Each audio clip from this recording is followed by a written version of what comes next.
It is time for the Drew Yari Show.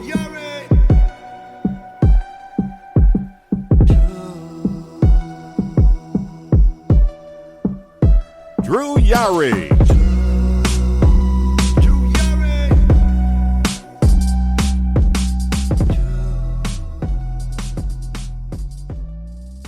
Hey, man. Yep. What's up? Not much.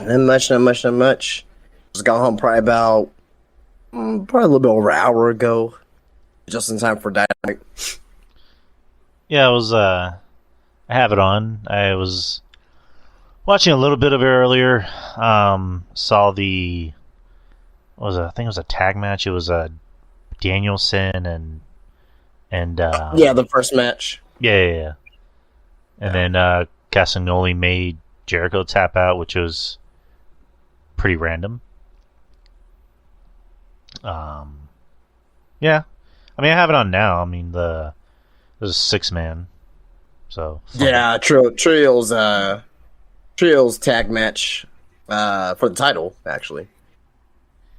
Let me ask you something. Why hasn't Teddy Long been invited to AEW in some capacity?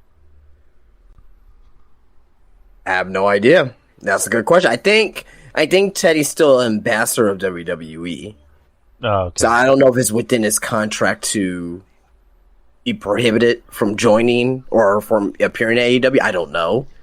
But also as well, I know that Teddy's very loyal to WWE too, more than others. So, I mean that's good to hear. I love Teddy Long.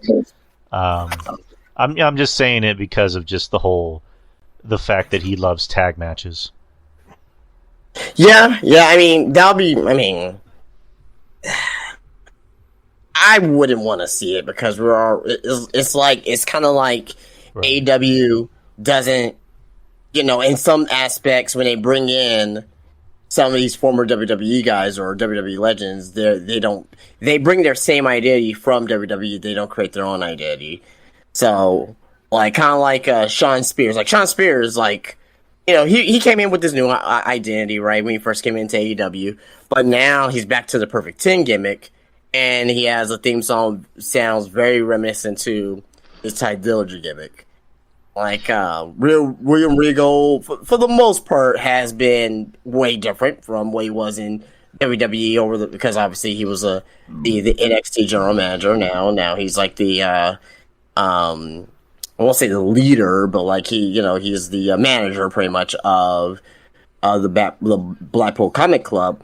But when they had Blood and Guts, when they announced Blood and Guts, he said Blood and Guts like he did War Games.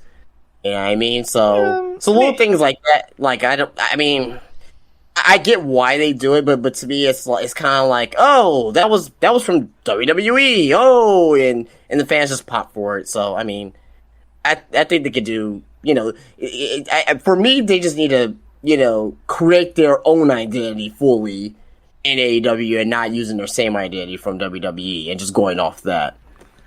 I'm just saying it would be funny. Like, to me, it would be funny at least, just to, because the whole thing with AEW is just like you turn it on, then there's always a tag match. You just have Teddy Long come out, not even as a general manager, but just like have him come out. Yeah, the following will be a tag match, player. Yeah, I mean.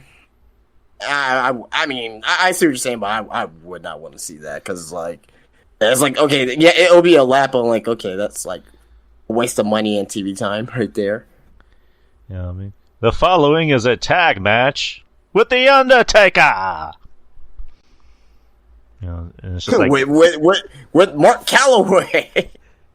It's like Teddy, the Undertaker doesn't work for this company.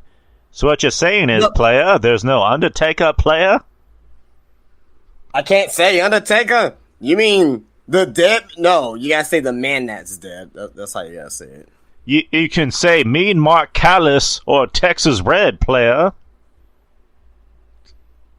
That's a reference for if anyone doesn't know. But welcome to the show, guys. The show's already started. It's 8:04 p.m. Central Time here in San Antonio. Nice and cool outside. It's this weekend. It's gonna be really fucking cold. It's gonna be in the 40s on Saturday, like all day. and it's gonna rain too, so that's gonna be fun. But I like the cold weather. I don't like when it's like 30 or below. I hate that shit. Like, I prefer the coldest I'll take is like in like 40 something. But that's really about it. But tonight should be. I mean, tonight should be a simple show. There's, as far as like news topics, there's really not too much to cover, other than Full Gear this weekend, and talk about Raw a little bit, and I don't know. I guess whatever comes up. I do have some news topics to discuss. Nothing that's like major, but more just like, I guess, things that people said or things that happened. But let's talk about Raw for a little bit. So Raw, of course, is always on Mondays. This past Monday, it was okay. I mean, I guess the real big storyline about it was, how Austin Theory was handled. And this is coming off from last week when he cashed in his Money in the Bank for the United States title against Seth, and then he failed, making him, I think, fifth or like one of the fifth or sixth person to fail to cash in his Money in the Bank. And he gave an interesting promo. Where, and I'll just pull up the transcript right here. What the fuck? I don't have a transcript. Okay, whatever. Where basically Austin Theory's pissed. He is pissed. He is tired of being called a kid. And then that's when Dolph Ziggler came in and I guess wanted to reignite that feud, saying, I tried to help you, I tried to teach you. And then they went on how to match. And I liked how the match went because, again, we're getting a new Austin Theory. He's no longer the social media, guy. I mean, that spot is reserved for, Logan Paul. Austin Theory kind of has a new gimmick where he's pissed off, and like he pulled it off because, for one thing, he has the facial hair, which I think works. I think it works for him, and he has good facials. So he's out there beating the shit out of Dolph. Like, he doesn't even care about winning. He just wants to beat the shit out of somebody. And it works. It makes sense. Like, he didn't come out to the ring with his phone or with his, taking selfies. He was like, you know what? I want to just beat the shit out of somebody. And it worked. And then, I guess we'll jump ahead, to the main event, which ended up being Seth versus Finn for the U.S. title. Austin came out and beat the shit out of Seth. And he was getting like legit heel heat from the crowd because, Austin is much better as a heel. He works as a heel because he has that face and he just has that kind of like jerk off personality. So I like this new Austin Theory. I like his new character. I'm not. What's your whole opinion about where Austin Theory's character is going? I mean, we kind of talked about it last week. Kind of touched on it a little bit. Like, a lot of people are saying, "Oh, he's buried," and well, look at him now. I mean, he's gonna project to be one of the top heels in the company over the next year if they do him right. You know what I mean? He's really somebody again who can put on damn good wrestling matches, as I mentioned again last week. I think that people are now going to start to respect Austin Theory even more now.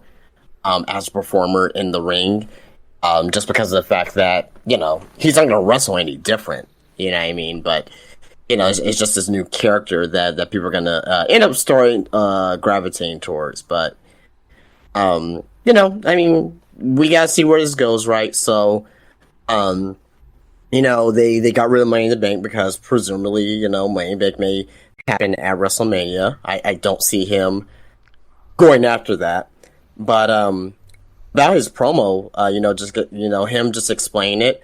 That was great effort on explaining on why he wanted to cash in, why he said, "Oh, I couldn't cash in against Roman because the bloodline's always there."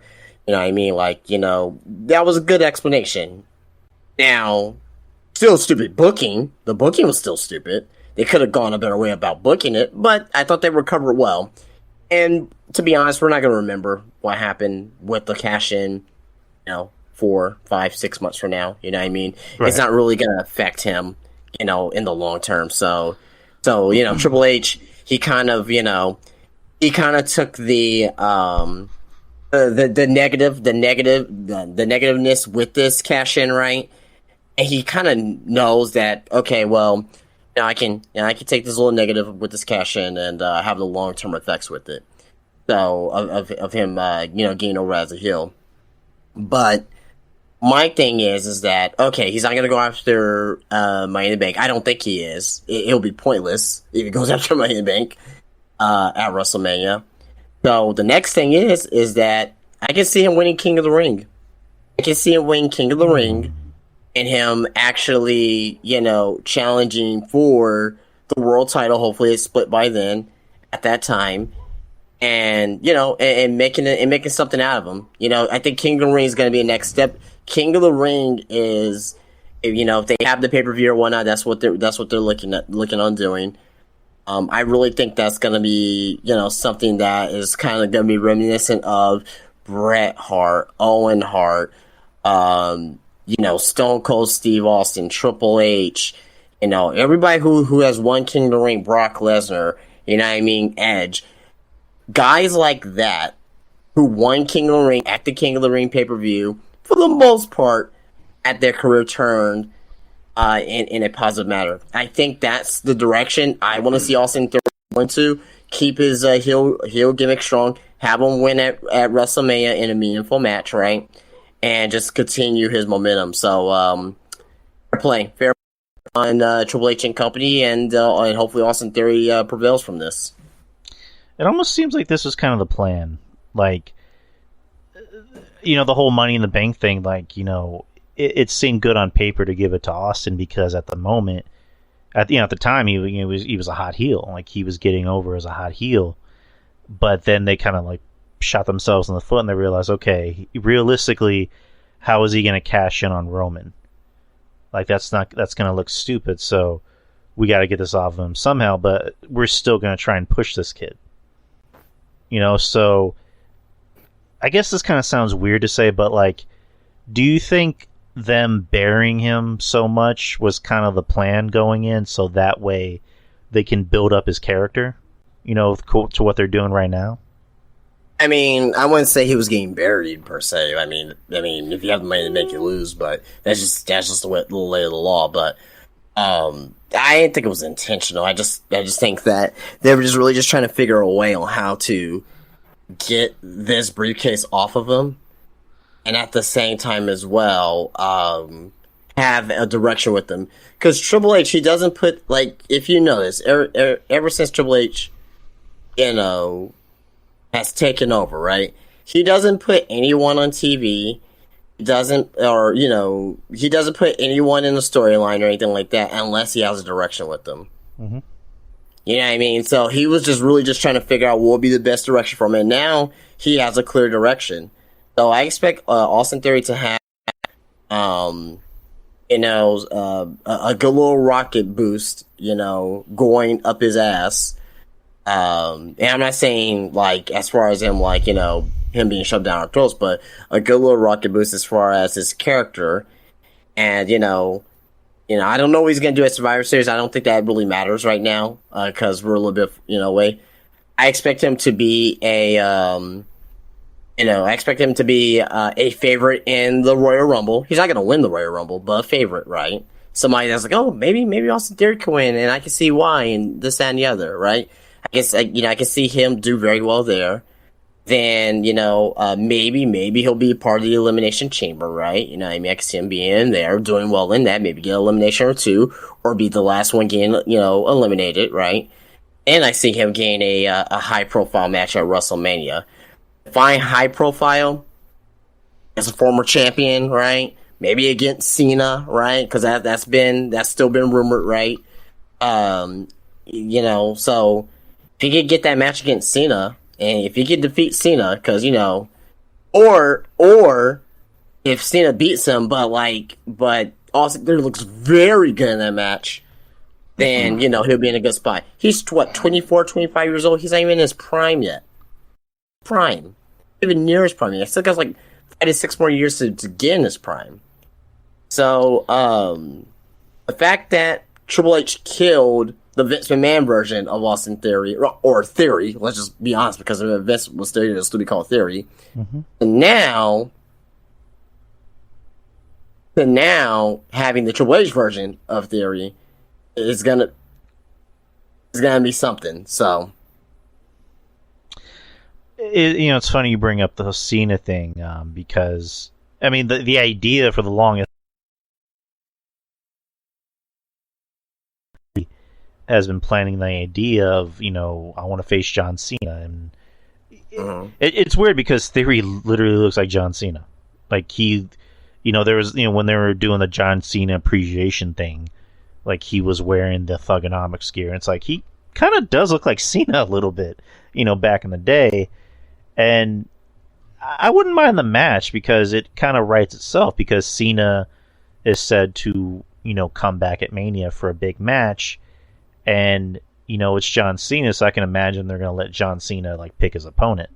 Kind of like what they did with Steve Austin, which Steve Austin is apparently open to coming back at Mania and doing another match. And one of those things of just, you can imagine they're going to let him, pick his opponent because he's fucking Steve Austin and, John Cena's fucking John Cena. So, Theory and Cena seems like, a good match. And since you're building up this brand new, like you said, Triple H version of Austin Theory, it makes sense because, there's no reason why John, or I don't want to call him John like I know him, but, there's no reason why Cena should win that match, because Cena at this point is just like, I'm coming back to help. He doesn't need to come back, but he comes back because he wants to, and he's here to put over talent. So, if he puts over Theory, I mean, imagine what that's going to do for that kid. Or, another news tidbit, Logan Paul had mentioned how he texted Triple H, saying that he wants to wrestle Cena at Mania because Cena had posted a picture of Logan Paul from Crown Jewel. And if anyone follows John Cena on Instagram, he'll always post pictures, but he won't put a caption.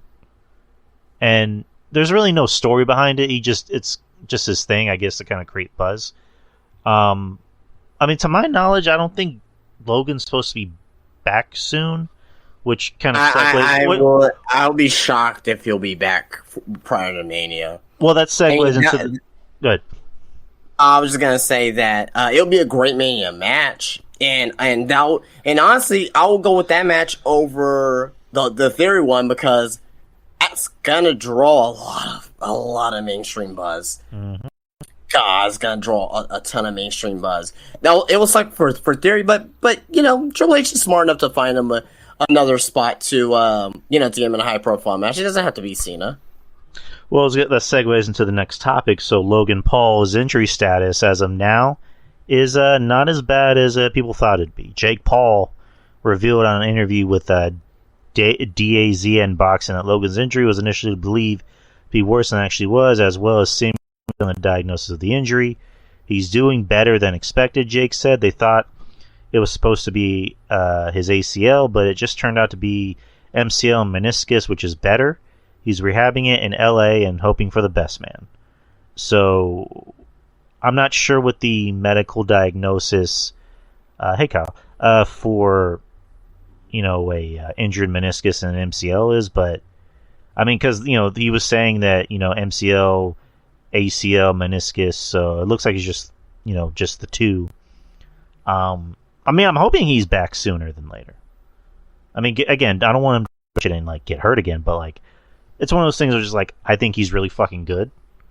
And I mean, I don't know how you feel. I don't know how you'll feel about this statement, but next to Roman and fucking Brock, I think he's the biggest star in the company, or one of the biggest stars in the company.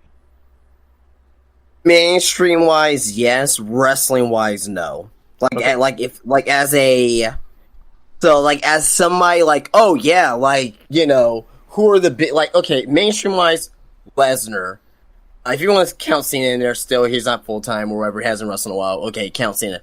Lesnar, Cena, Rousey, Logan Paul, Roman Reigns. Those are the people think of right off the top of my head that's they're there, right? to wrestling, he's up there, but I wouldn't say he's like top. Like, you know, you still got like people like Seth Rollins and Becky Lynch, and you know, people who've been there. Charlotte, you know what I mean? Who's been there? Who's bigger to the wrestling fans? I'm at this point, like, how many people have you seen be this good in their third match? Again, I don't want to sound like I'm drinking the Logan Paul Kool-Aid. I talked about it last week. I clearly made the statement last week saying that he's the best wrestler I've ever seen in his third match. Like, he's really goddamn good. Like, WWE, is smart enough, like, give this guy all the money he asked for. And if it pisses a lot of the boys off in the back, it's like, well, fucking get better. Again, I'm not trying to say I'm not trying to say is he better than Seth? No. Is he better than Roman? I mean, as far as a star goes, I would say Roman is still the big star. Mainstream wise, like you said, Logan is a big star. He's a celebrity in the year 2022. I mean, but Anna's saying also depends who he works with. You're right. I think Anna might have asked the question from the previous Q&A, from one of the Q&As, like, after Crown Jewel, like, who do you put Logan with when he comes back? And this could be a possibility. Logan versus John Cena at Mania, like that would be really fucking interesting. I wouldn't mind Logan versus Cena, or like fill in the blank, like who. Okay, besides a mainstream star like Cena, who would you put Logan in the ring with? Again, as I mentioned, have him go, and I'm gonna die on this hill. Have him go after a mid-card title. Okay. Yeah. Go after a mid-card title. Like, it depends who the champion is, obviously, right? But have him go after a mid-card title and have him win it. It doesn't have to be at WrestleMania, you know what I mean? But, like, have him win it. And have him have a good run with the title, you know what I mean? 2 months, 3 months, not asking for much.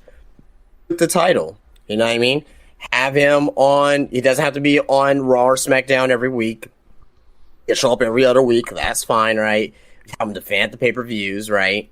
And just, and just promote it. And just promote it, like, he could just go on, like, obviously, he just make one YouTube video that would get, like, 5 million views, like, I won the WWE, or he could be like, I'm a WWE champion, and it's in the title one of his videos, and people are gonna think, oh, he's the WWE champion. There's a lot of people out there that don't watch wrestling who watches Logan Paul. All he has to put in his title, hey, I'm a WWE champion, holding up one of the belts, and just there's gonna be a lot of people out there who don't know anything about wrestling and thinking that the title that he is holding up is the WWE title when it's clearly just the Intercontinental title or whatever. But I think that will probably do wonders for him as well. You know what I mean? Probably not as much as Cena, obviously. That'll I'll create even more buzz for the company, right? But I just think, because he's signed for a few years, obviously, right? You know what I mean? Do we need to rush Cena immediately, right? Has Cena expressed that I'm going, this WrestleMania in Los Angeles is going to be my last match ever, right? I mean, not to say that, I wouldn't be shocked if he does say that, right? But, like, I see Cena, probably wrestling at least for 3 more years, 3 more WrestleMania matches, or 3 more years for him to have WrestleMania matches, right? So if he has a WrestleMania match next year, doesn't have one in 2024, then has a WrestleMania match in 2025, and that's his last match, okay. Fine. But for Logan Paul, though, like, he has a lot of options.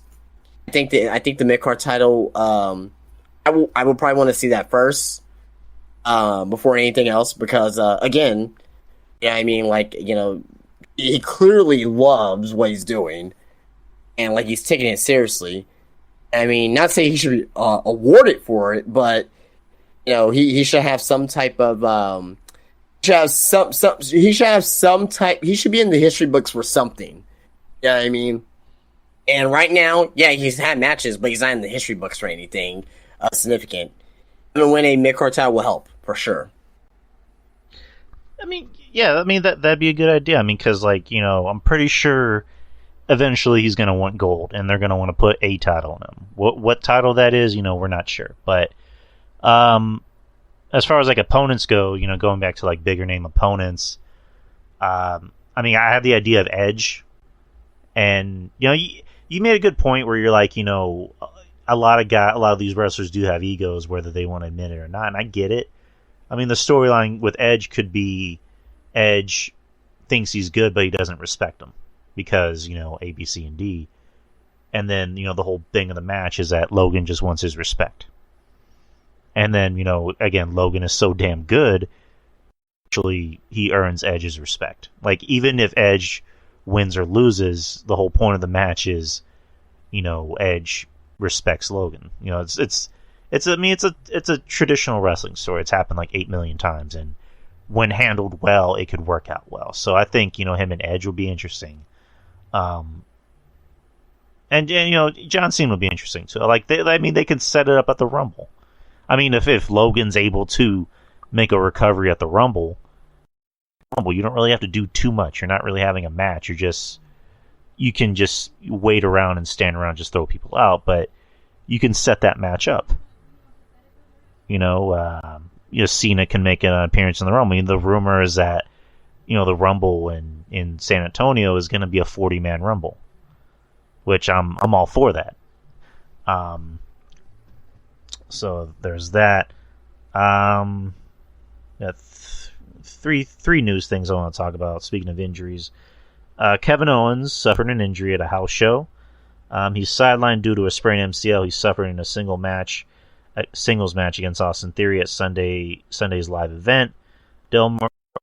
Dave Meltzer reported that WWE had surprise plans for Owens as he has been off television for a while, although not confirmed. His surprise return would likely have led to him being in the War Games match. I only heard he has a sprained MCL, but he was going to get examined. I believe he was going to be in the War Games match. That's not 100% confirmed, but it is certainly the talk. It was supposed to be something as a surprise. So all adds up to what it would be the War Games match. If that was the case, this would cost him that. Which, it sucks. I mean, because I love Kevin Owens. The idea... Oh, and Kyle saying he was there. Kyle, did it look pretty bad? Because did he really have to get walked out of the ring? Like, was it really as bad as it sounds? Because I hope it's something that's minor. But I don't know. This sucks because, again, love Kevin Owens. The idea was that he was going to play a part in this, Bloodline storyline. And Kyle saying he needed help from a ref to get back from the ring. Oh, boy. Man, this sucks. I mean, I get it. I hear the story and everything, but I think he's gonna be. I think he's gonna be fine enough to at least do the War Games match. If he does the War Games match, and he doesn't have to wrestle for. He could be on TV, do promos and whatnot, but he wouldn't have to wrestle. I think he's in a good place. If he's in a good enough place to come out last, right, and being there for 15 minutes. I mean, inside War Games, 15 to 20 minutes, right. And again, a lot of these War Games matches as well, it's just guys laying down and just you see spots to spots to spots. He won't have to do a lot. You know what I mean? So right. I think he can still be in the War Games match. It's not now. This is like a one-on-one match. Like, okay, crap, right? You know what I mean? I think he'll be good enough to go in the War Games match. You know what I mean? He'll just have to heavily have his leg taped up. You know what I mean? Haven't looked at, examined, right, and all that. But I think he'll be fine enough for the War Games match. I'm not really too worried about from these story reports now if we don't see something on Friday or if they're going in with a mystery man at War Games, okay, he's definitely going to be there. I mean, he's definitely going to be there. But if they don't announce them between now and not this Friday, well, this Friday maybe, but even next Friday. And if they go in with a mystery man, I think it's still going to be Kevin Owens. But if they announce somebody else between now and next Friday, then that's definitely different. I mean, definitely he's hurt then. You know what I mean? He's not able to compete. So we'll just have to wait and see. I mean, a lot of people are kind of getting a little bent out of shape on this story. And I'm just kind of thinking like, it's a War Games match, yeah, but it's not a one-on-one match. You can, Right. Lions War Games matches, they don't. It's kind of like ladder matches. Like there's a lot of rest spots and focus on 2, 3, 4 people. Then everyone gets up for a big spot, off the top of the cage and things like that. Now, one thing I can see though is if Kevin Owens in this match, Evan Nolan's super plussing Sami Zayn on top of the cage and on everybody. I'm calling that spot now if that does happen. That'd be pretty gnarly. Speedy recovery to Kevin. More injury news. Randy Orton, who's been out with a back injury, apparently hints that he underwent a procedure the other day on the 15th. Or not the 15th, but I guess a little bit before that. Kim Morton, his wife, posted a photo of her husband on Instagram in a hospital bed. She did not give details, but PW Insider reported that Randy Orton was in Birmingham, Alabama yesterday. Wrestlers are typically flown to Birmingham for surgeries. Orton is out of action with a back issue. If he did get surgery this week, then it means he won't be back in action anytime soon. Apparently, they're celebrating their 7-year anniversary. Kim wrote, 7 wonderful years with the man of my dreams. You're batshit crazy, but so am I. I trust you. You trust me. We can conquer the world together if we feel like it. For now, I just want you to be my... Oh, boy. This is maybe getting a little bit too descriptive. I'll just stop there. Yeah, congratulations to Kim and Randy on 7 wonderful years together, and speedy recovery to Randy. A last bit of news. This came out of NXT last night, so they will be introducing a new match called the Iron Survivor Challenge.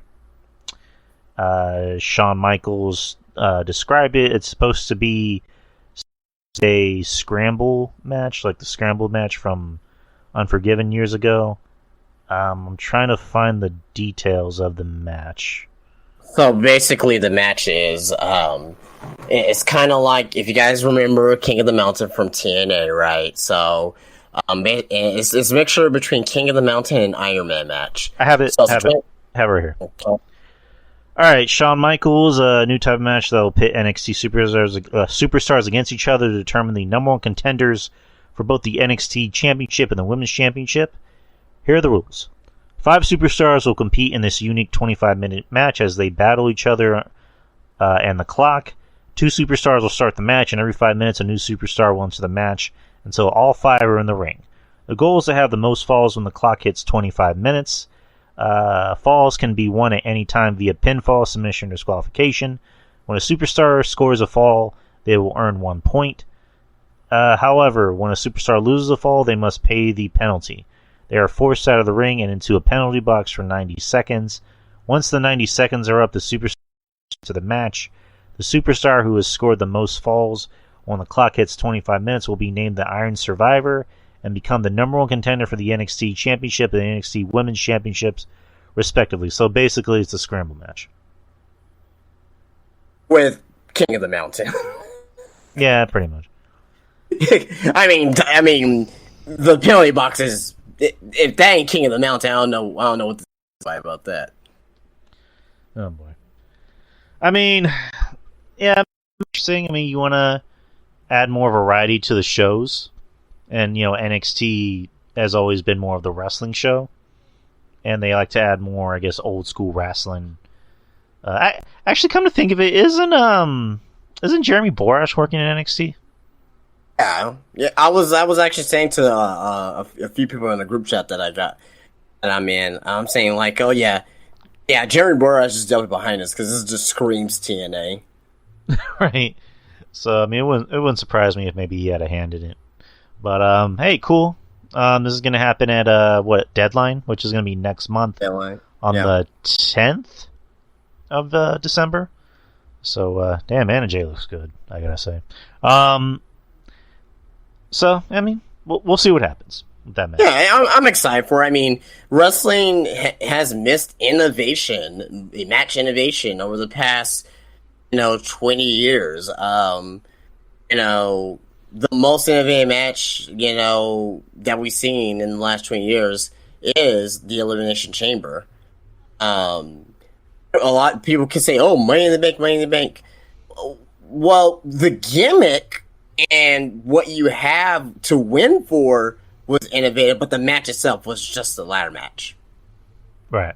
So this match itself is innovative, for sure. And I mean, so mixed between Iron Man, so basically they what they did was they took the King of the Mountain gimmick, right?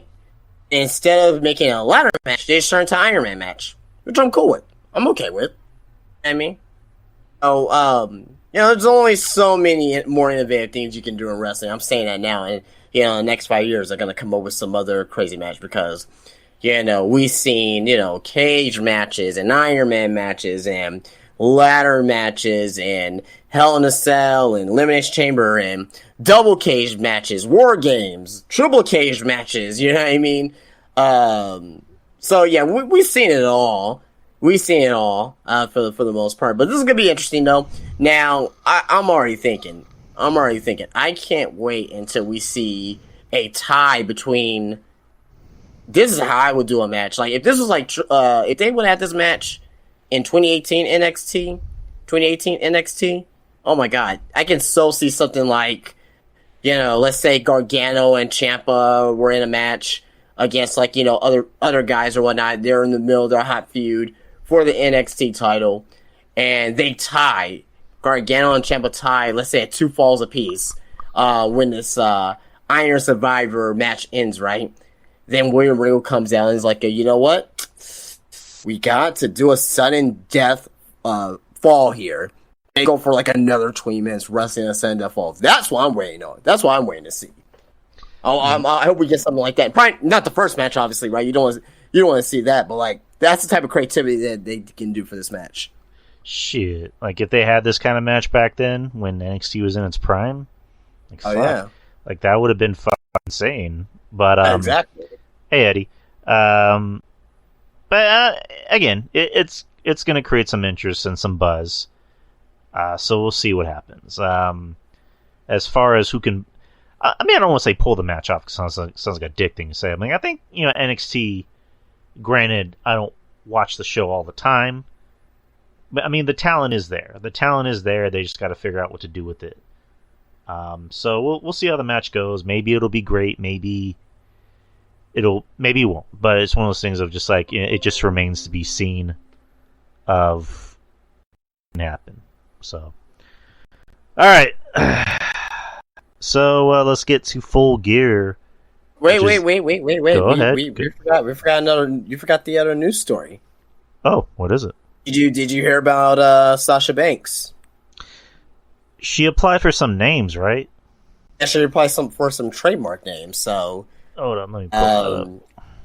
Yeah, I think that's very interesting. Oh yeah, I forgot. Let me pull those names up real quick. Sasha Banks. And I think she's actually going to be at, I think a Comic-Con or something like that in May. I have her here.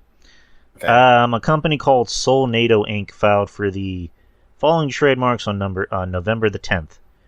Mercedes Monet, Monet Talks, Bank Monet, Statement Maker. There you go. And Banks teased last month that she has something crazy in the works, quote unquote. Banks said it's something that she's been waiting for, but she didn't say if what she was talking about was wrestling related or not. Michael Dawkins, a patent lawyer who works with pro wrestlers to file trademarks, was the attorney of record on all 4 of the filings. It's speculated that the filings have something to do with Sasha Banks. It was announced that Banks, billed under her real name, will be appearing at Comic-Con Revolution in Ontario, California, on May the 23rd. She's going by her real name, which is Mercedes Varnado. And I don't know, what do you think that means? Do you think that's a wrestling thing, or do you think it's something, I guess, to kind of start her new career, which is... that's definitely a wrestling thing. Or why, she's already known as Mercedes Varnado on away from wrestling. Why would she have this new name, new moniker, per se?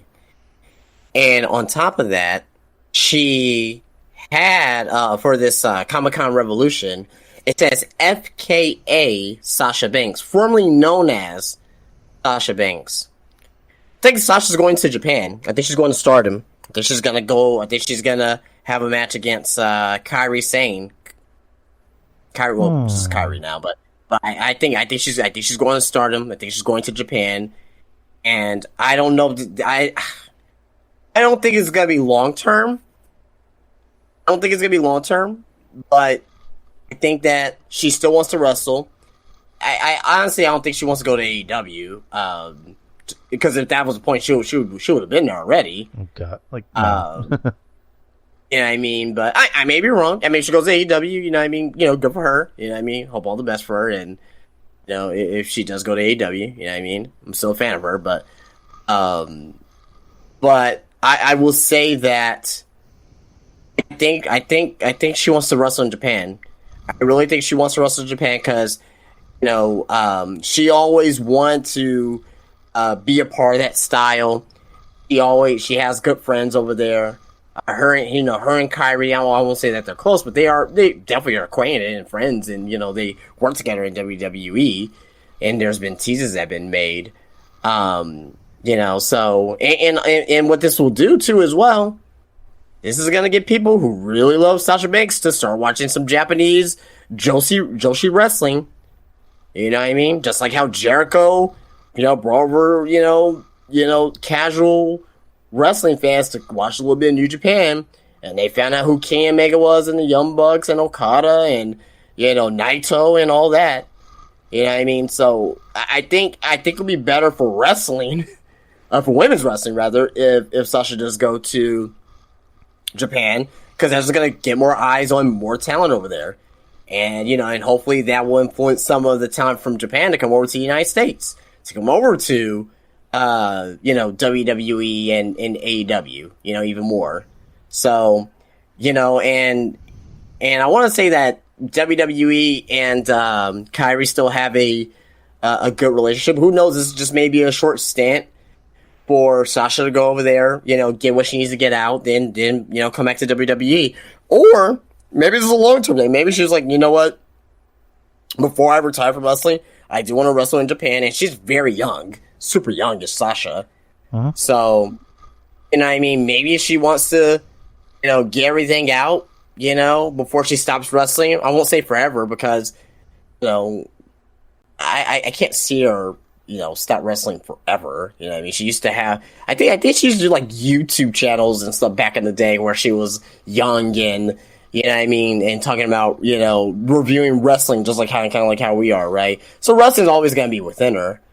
But I think she wants to go to Hollywood, right, and try that out for several years and see how far she goes. And you know, but first, before she does that, before she's committed to that fully, I think she wants to give a good little run in Japan for maybe a year or two. So we'll see how it goes. But hopefully, you know, wish her the best, and hope she finds some peace and happiness on what she does. So it's interesting you brought that up. Because I wasn't even thinking about that, and then I just remembered Nakamura is going to be wrestling Great Muta in his retirement match, and you're noticing a trend, you know, with the Triple H regime is that, you know, Vince would never let his talent, you know, go to another company on his dime unless he was making money. With Triple H, he's allowing a lot of his talent. I mean, I think Nakamura is the only guy I can think of right now who's able to go to other feds while he's working with the company and do stuff like this. And then you're bringing up, you know, with the possibility of Sasha maybe even going to NJPW, maybe going to Stardom to work while she's, you know, still in her contract with WWE. Like, do you think this is like a thing of possibly Triple H is letting her hone her craft overseas and possibly maybe even get some numbers? You know what I mean? Yeah. I don't know, that'd be interesting. Like, I can see him doing that. You know, saying, you know, hey, you want to go to Japan and wrestle? That's fine with me. Just See if we can get some numbers. Because, Triple H loves him some Japanese wrestlers. He loves bringing in talent, to NXT. So, I mean, who was the chick that got number one female wrestler? That's Siri. What was her name?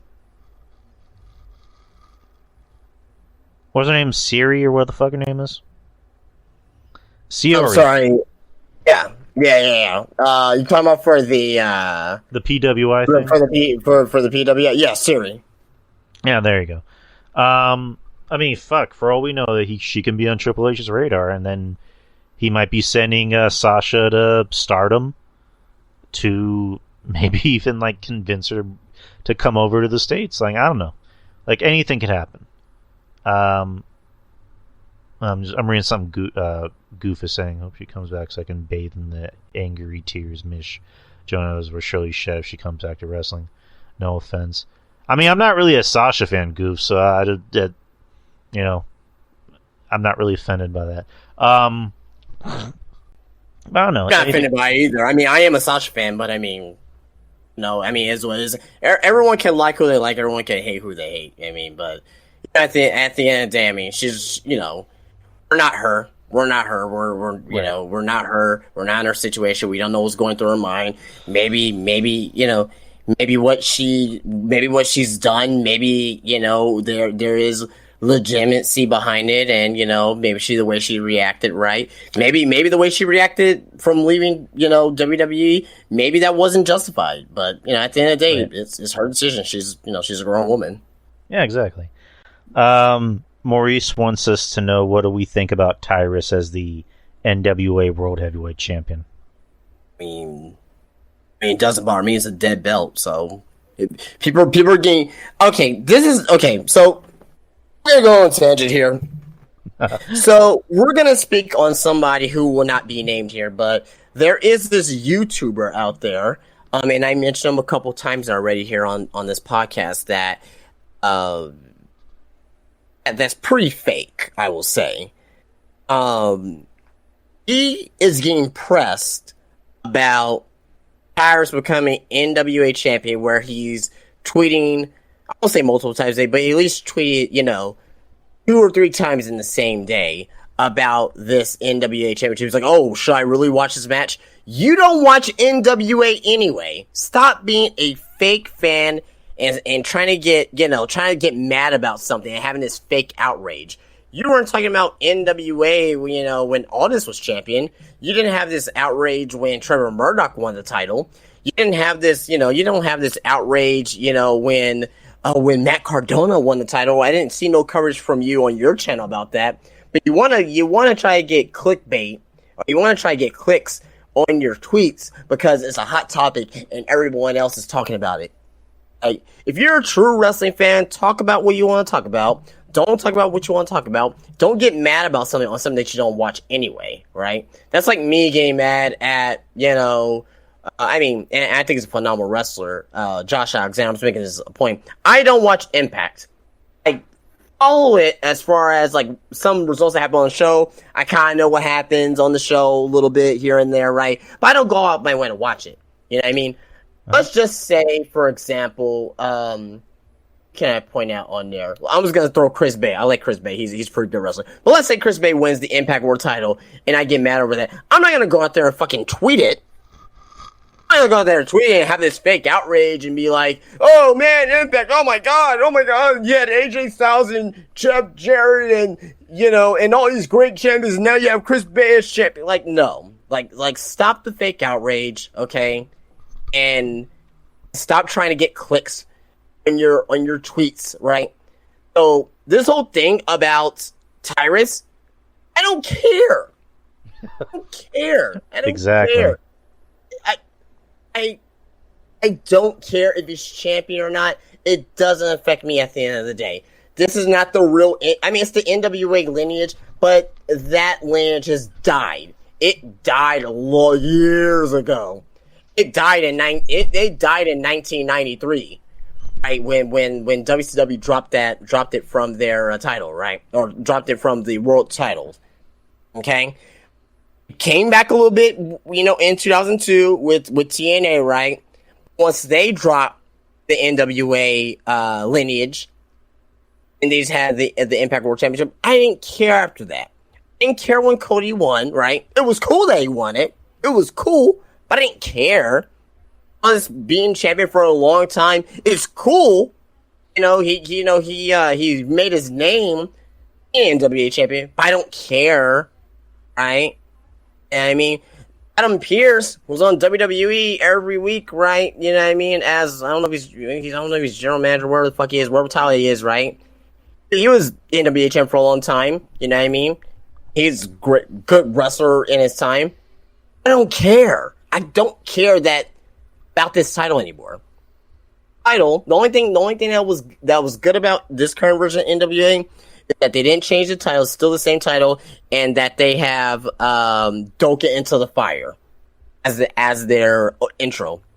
Which I will say that NWA intro 2 years ago, oh my God, it's probably one of the best intros I've ever seen in wrestling. I'll be honest. You know what? I actually liked it when NWA came back 3 years ago, back in 2019, when they had that short run. I was enjoying it. I'm not gonna lie, I was actually enjoying it. It was fun. It was fun. I was enjoying it a lot more than AEW, and not. I'm not saying that to be a dick. I'm just kind of saying that to be true because, like, I mean, let me hear me out. Hear me out. I gave AEW a chance, just like I gave everything a chance. And just for me, just AEW, I just figured, okay, this really isn't for me. This clearly isn't for me. This is for the modern wrestling fan. And I watched NWA, and I was enjoying it. I was legit enjoying it, and not just to, like, spite, AEW. I was legit enjoying it. I like that fucking fire intro, pun intended, of Into the Fire. I even liked it when they put Pantera in the fucking intro. But fucking two things happened that killed that company. First thing was when Jim Cornette got fired because he made a stupid joke that people said was racist, but it really wasn't racist. It was just fans that hate Cornette. Jokes in WWF in like 96, 97 too as well. So exactly, it was just fans looking for a reason to shit on Cornette, and they found a reason. And then second, the pandemic. The pandemic, killed NWA's momentum. Not to say that they were going to be bigger than WWE. They're not. No one's going to be bigger than WWE. They're just not. But they had momentum going for them. Like, they had an interesting concept, but the fucking pandemic killed their momentum. So, and it sucks. It's unfortunate because, we talk about we want another alternative, for the wrestlers other than just WWE and nothing else. AEW looked like the second alternative. And also, quite frankly, I mean, if they played their cards right, NWA could have been a strong third alternative. But like I mentioned, the pandemic and just the whole Cornette thing might have just left a bad in people's mouths about NWA. And also going back to the Tyrus thing, like I don't care. Like it's a dead belt. It's no one cares. Who cares? If you're getting pressed over that, like, you really need to reevaluate how you view things at life. Like, seriously, like, I'm not gonna get upset over a dead belt in a dead company with fourth rate talent. Brodus Clay in WWE was over for maybe 3 months, 2, if that, right? Mm-hmm. You know what I mean? I'm not going to get pressed over it. He's world champion. Okay, he's world champion, but do you really consider him a world champion at this point in time? No, would not. It's about who's carrying the belt. It's about who's around him. And they don't got much around them in NWA, right? 3 years ago, to your point, NWA, they had a good nucleus, right? They had Eli Drake, and they had James Storm and Thunder Rosa and Eddie Ricky Kingston. Starks and Eddie Kingston, and they look like a legit fucking, a legit brand. Again, at the end of the day, I still didn't care to watch as far as weekly or whatnot. I'm like, okay, I see it. Oh man, this Ricky Starks guy, he can talk. Okay, I was paying attention. I wasn't invested. So again, To me, it's ridiculous. Like, we need to focus on things that we should really do care about. Yeah, I mean, focus on WWE, focus on on AEW. I mean, focus on the two big companies right now. Get invested in those. The all these other companies is just sprinkles and sugar and gummy bears on top of the ice cream. That's it. Like, I'm not gonna get mad or pressed over that shit. Yeah, exactly. I mean, just at this point, they could put the NWA title on Keenan Thompson, and nobody would care. I mean, granted, it would be interesting if Keenan Thompson became the fucking NWA World Champion. Might even create some buzz, actually. But, I mean, it's just, the NWA title is... This might piss a lot of people off, and, too bad, but at this point, the NWA title is just as important as the 24/7 title. Like, it doesn't mean anything anymore. Back in the day, the current iteration of the NWA title. Yeah, that's what I was saying. Like, at this point, yeah. It's meaningless. No one cares. Who cares? The WWE title, the Universal title, and to a greater extent, the AEW title mean more to wrestling. Even the NXT title means more than the NWA title at this point.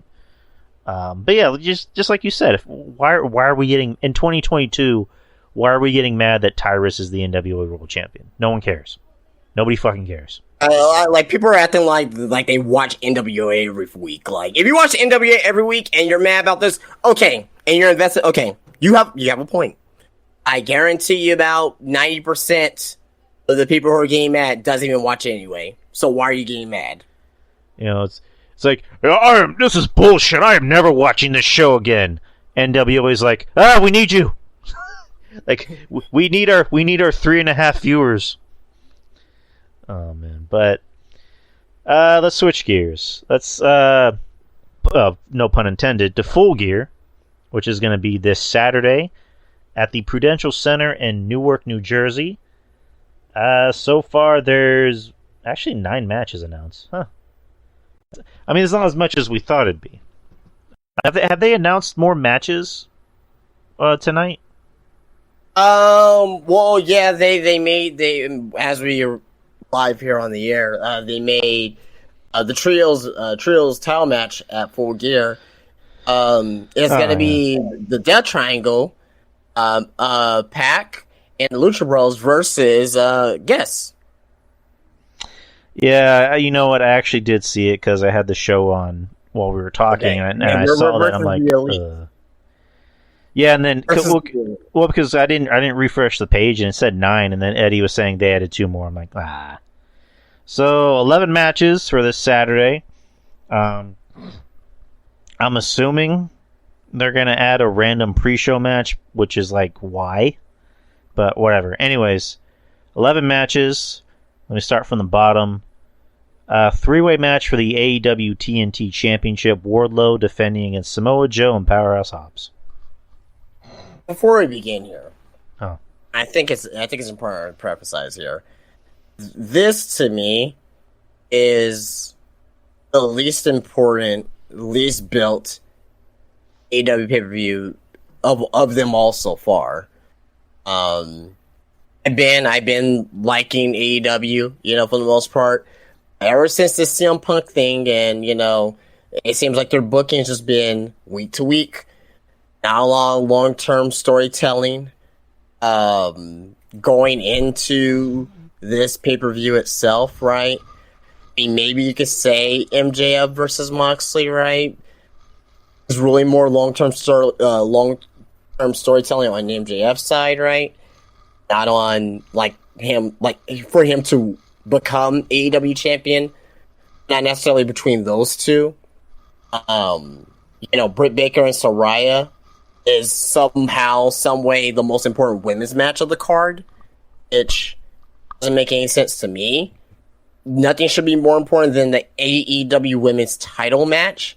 Mm-hmm. I don't care if it's Britt Baker versus Saraya, right? And you people say, it's Britt Baker versus Saraya versus Paige, and it's her first match back. Okay, great, fantastic, happy for Paige, right? Do better, Tony Khan, on making that AEW women's title match more important than this match. That's not even for a title, right? The match with the most heat on the card is Luchasaurus versus Jungle Boy. Because this has been going on ever since, you know what I mean? Like, ever since All Out. You know what I mean? That match there has the most heat and has the longest term storytelling out of any match here on this card here. So, I expect this pay-per-view to be good, right? Good wrestling, right? And I mean, I won't say I'm gonna be invested. I'm gonna be invested in the main event. I'm gonna be kind of, sort of, semi-invested with Luchasaurus versus Jungle Boy, but even that has cooled off as well because they haven't built anything. They haven't built anything in the past 3 weeks. With even tonight, Dynamite was okay, but like, did we do any build for Luchasaurus and Jungle Boy? Did we do any build for Jade Cargill and Nyla Rose? Did we do any build for, and with the exception of Rap Video, which I thought was funny tonight. I thought it was a pretty damn funny video. And I don't even like the Acclaim like that. I think they're cringy half the time, but I like the Rap Video tonight. Between the Acclaim and Swerve in Our Glory, there was a Rap Video, but you know what I mean? So, that's my whole take about going into this pay-per-view, because I think it's important for us we're going to give our predictions, right? But like, there's like not a lot of investment for me watching this pay-per-view. So, right. But the first match that you brought up, Powerhouse Hobbs and Wardlow and Samoa Joe for the AWTNG Championship. Wardlow's gonna win. It's a 3-way match. I still think that Powerhouse Hobbs here is just here as the guy that's gonna get pinned. So this should be a good match, though. I think it's gonna be a good match. Again, I'm not invested. It'll be a good match, however, though. I think all three of these guys will pull on a pretty good match. If they get about 15 minutes. If they get 15 minutes, I think they'll do a good job here. Yeah, I'm gonna go with Hobbs. I mean, like you said, there really is no build up for any of these matches from what I've seen. You go with Hobbs? I like Hobbs. I mean, I really do like Hobbs. I don't know if we had this conversation before, but it's just like, I see a guy like Hobbs, I see Wardlow. It's like, I'd rather see him in WWE. Because... Oh, yeah, for sure. Just Wardlow, they have completely killed any momentum for him ever since the MJF feud and ever since he became, the champion. And then Hobbs is just like, where is this guy most of the time? So it's just... And then Samoa Joe is just going through the motions at this point. Like, he basically is just waiting for his contract to end so he can go back to WWE. Again, I like Hobbs, but Wardlow's going to win this, and on paper this should be a good match on paper, but it's just the execution, and it's just AEW. You said I expect this pay-per-view to be good. I want to enjoy this pay-per-view. I do, but it's AEW. I expect this pay-per-view to be long. Like, unnecessarily long. It's going to start... Well, I mean, long doesn't mean that's not going to be good if it's long. Like, there's been a lot of long pay-per-views that sucked. There's been a lot of long pay-per-views that have been good, but no, I agree. These pay-per-views should be, like, 3 hours tops. I mean, under 3 hours is just fine with me. But, yeah, Eddie says the show's going to end at 1 in the morning. I hope... God damn, I hope not. But, yeah, I'm going with Wardlow on this one. Hey. I know one thing, that All Out, I was up to like 3 or 4 a.m. with the whole Mia Scrum thing. I couldn't sleep. I was like, I need to know more shit, because as soon as the Mia Scrum ended, just like Alvarez and like Sean Ross Sapp, and they were just tweeting about a fight backstage. I'm like, what the hell's going on? So yeah, I was hooked on that news, man. That's a once in a lifetime event I had to stay up for. It's a once in a lifetime event. It's not a wrestling match. Yeah, I mean, hey, because I was like, Montreal screw. Like, imagine the Montreal screw job, right? You know what I mean? 97. There was social media around, right? Imagine the social media for that. I think it would probably been the same buzz, if not more. than with Punk and the Elite. They did. Oh, that would have been amazing. Next is the we just kind of talked about a little bit. 6-man tag match for the AEW World Trios Championship, Death Triangle versus returning the Elite. So Elite are winning this match, right? Yeah, the Elite's gonna win, but to me, it's like, what did they do to deserve this match? They got Punk out of AEW. Oh, okay, fine, so be it. But kayfabe wise, like storyline wise, like, what did they do? What did they do on TV to deserve this match? Now, by all means, if this plays out well, this could be a match of the year contender, right? I mean, all 6 of these guys are phenomenal on what they do in the ring. I mean, some people like it, some people don't, but I can really appreciate modern wrestling, and I can appreciate what these guys do, right? But again, the Elite's gonna win. Should be a fantastic match. I should like this a lot. This week, I'm sure, on some of the matches, with the review of this pay-per-view. But to me, again, what did they do to deserve this match? It just seems like, again, well, there was teases of them coming back or whatnot, but again, teases or not, what did they do on TV? Did they win any matches? Did they win any matches to deserve this title match? No, they were stripped of the titles. They weren't what's the word? Well, they weren't the Death Triangle, they're not interim champions. They are the champions. Right. So again, I think they could have done a better job with this. Maybe they could have brought them back this week, right? I would have been okay if they would have brought them back this week, and it would be like a normal contenders match for the trio styles. I was still kind of questioning. I'm like, okay, but at least they qualify by winning a match, right? But yeah, this right here, I'm not game for at all. As far as like, the booking of the match, should be a great match though. Overall, still, it's gonna be exactly what I think it is. It's gonna be spot, kick out of your finish 18 times, and pretending to be surprised, and the fucking Elite's gonna win it. And then Kenny is gonna do his weird eyes where he looks surprised about everything. And then he's going to do his finger pointing and his Ultimate Warrior shit. And then the Young Bucks are going to super kick their opponents 15 times. So, yeah, the Elite's going to win this. Next is a steel cage match. Luchasaurus versus Jungle Boy Jack Perry. Jungle Boy needs to win. He really does.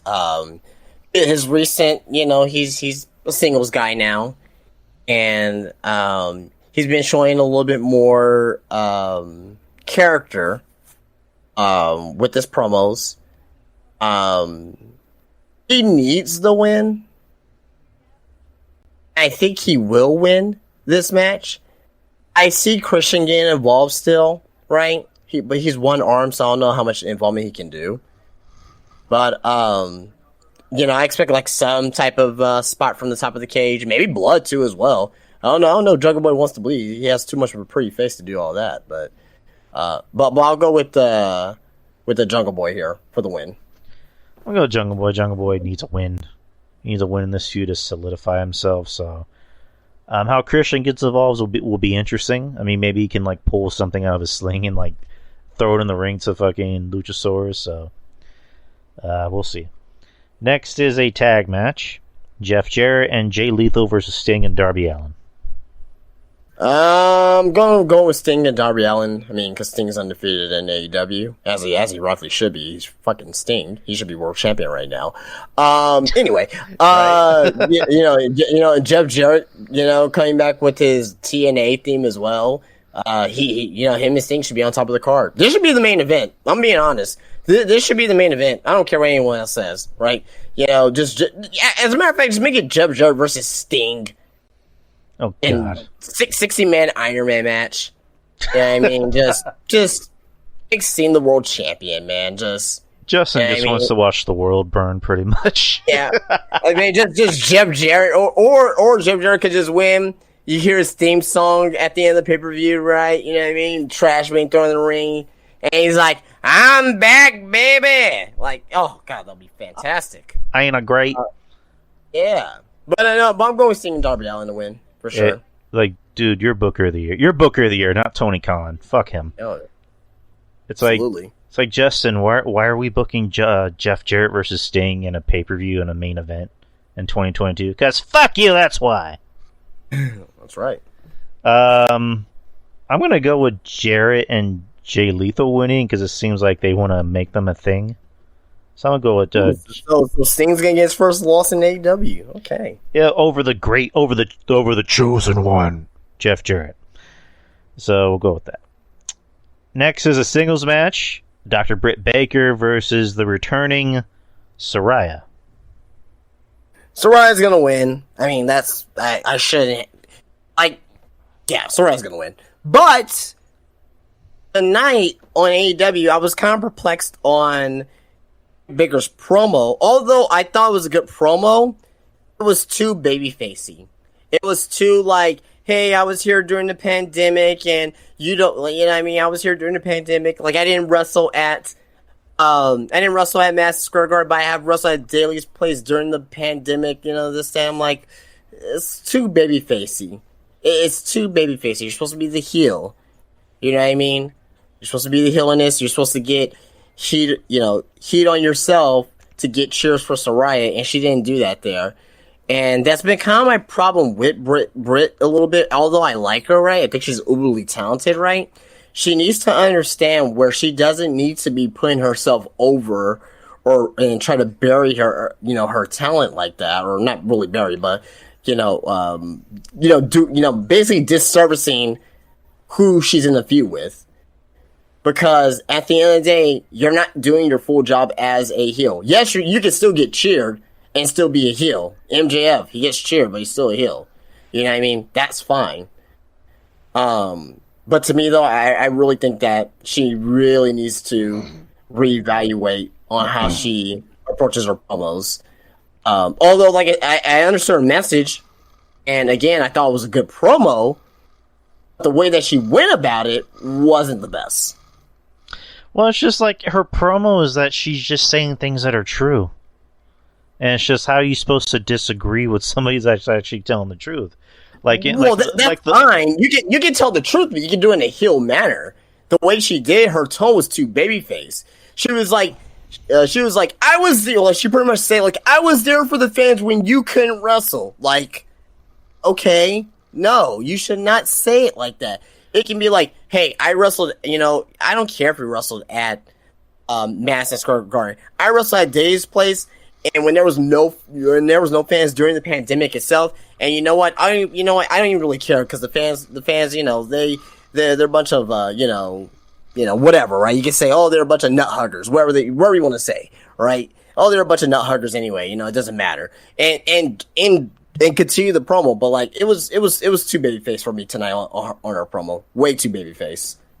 Yeah, I mean, there's a manner of saying it. It's like with Triple H back in the day, where he's like, I've beaten everybody there is to beat. I've beaten The Rock and Undertaker and Hulk Hogan. And, like, that's a heel thing to do, whereas, like, it would sound weird if Triple H was, like, in his feud with Hogan, back in the day, where he's like, I was actually out here busting my ass while you were, you're a part-timer, and doing all that. It's like, well, he's right. Like, why am I gonna boo him? Like Britt, like you said, could have done shit like, where it's like, I carry this company on my back and you dipshit fans, always want to boo me when I come out here and I bust my ass and blah, blah, blah. Like, that could have been a heel thing. Instead of it, it's just like, I'm here every week. I wrestle every week. I wrestle on AEW every week. And Paige, you've been hurt for 5 years. Well, you're right. Like, I can't boo you if you're right. So, I don't know. Just, this has been a poorly constructed feud because just like, for Paige's sake... There's no heat on this feud whatsoever. Oh, no, I was going to say, I was getting to that. So, if you're gonna bring back Paige after she hasn't wrestled for 5 years, put her in the ring with somebody, I guess, a little bit more safer. Like, give her like a test out opponent. You know what I mean? Like, as long as we've been watching wrestling, anytime somebody makes their comeback, whether it's from an injury or they've been out of wrestling for a while and they've made their comeback, you put them in the ring with someone a little bit more safer, like someone that you know is going to give them a good match, but is not going to do anything overly crazy. You know, because, you know, from what I heard with Paige's comeback is that she can't take any spots to her back. She can't do any bumps, essentially. And it's just like, what's going to happen? You know, Britt's going to possibly go after that back, whether it be, unintentional. So it's just like, I'd rather you bring Paige back, or Sarai, whatever you want to call her, and put her in the ring with somebody that's a little bit more safer before you decide to put her in the ring with, Tony Khan's, top talent. So you know what I'm gonna ask next. Huh. Who would you suggest? Who would you suggest for Saraya? Well, we were gonna discuss the AEW women's roster since we didn't get a chance to finish it last week. So let me just pull it up real quick. Ah, shit. Where am I? Because this AEW women's roster is ice cold. Like ice cold. Okay. It's bad. I mean, Yeah. fuck. Oof. I'm looking at these names. I'm like, yeah, there's gonna be a lot of names that are gonna be put on the bus tonight. I'll tell you that much. I don't know. I really don't know. Exactly. Like there's nobody there as a heel, because remember, she's come back in the face, so you can't use like Riho or can't use Riho or Hikaru Shida, right? And I mean, or Athena. I mean, even though she's kind of tweaking right now with her character, but there's no one there who's not wrestling already. Is gonna no. There's no one there. Jesus Christ. There's no one there other than Britt Baker. Can do this match. All right, so pay-per-view. And not on Dynamite, on a pay-per-view. Yeah, we gonna throw Blue Pants in there, Leva Bates. Blue Pants. What about Julia Hart? She can't wrestle. I love Julia. I really do, and she's great at her little with the House of Black. She can't. Not on a goddamn pay-per-view. No way. Not for a comeback match. You're gonna have Saraya lead the match.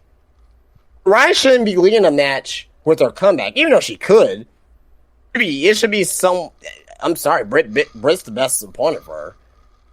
Even though I don't like this match as her first match back. Still, that's awful.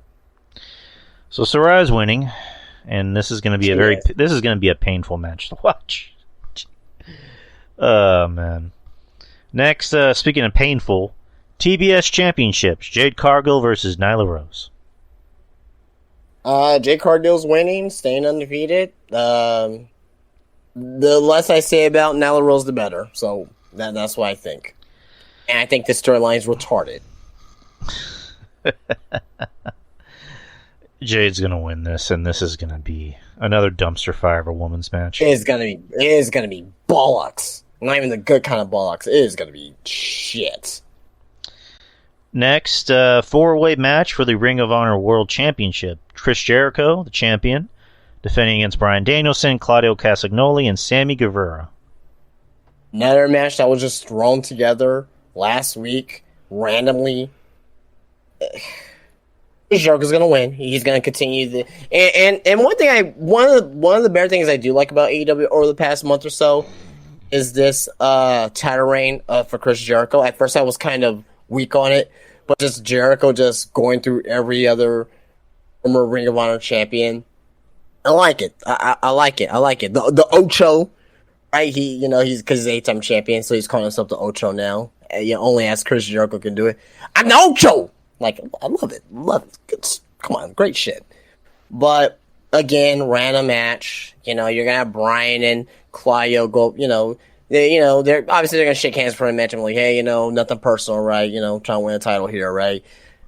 The interesting part for me is how is Sammy and Chris Jericho going to interact in this match? You already know Sammy's going to try and go for a cheap pinfall or whatnot. Jericho's going to kick out. He's going to look all shocked or whatnot. Then they'll come to blows or whatever. So, but Jericho's winning again. Don't know why this match is happening. This random 4-way, right? But again, you got Jericho as a champion, and there's no way you're going to keep Jericho or Danielson off of a pay-per-view. So, again, terrible booking decision for his 4-way because there was no story going into it. Nothing. There was nothing going into it. Match overall, it should be a damn good match. This should be a really good match. But again, I am not invested in the match. I mean, yeah, on paper it should be a good match. But yeah, it's gonna be Jericho winning. I'm gonna call right now. It's gonna be Jericho going after a pin that isn't his. It's gonna be Danielson.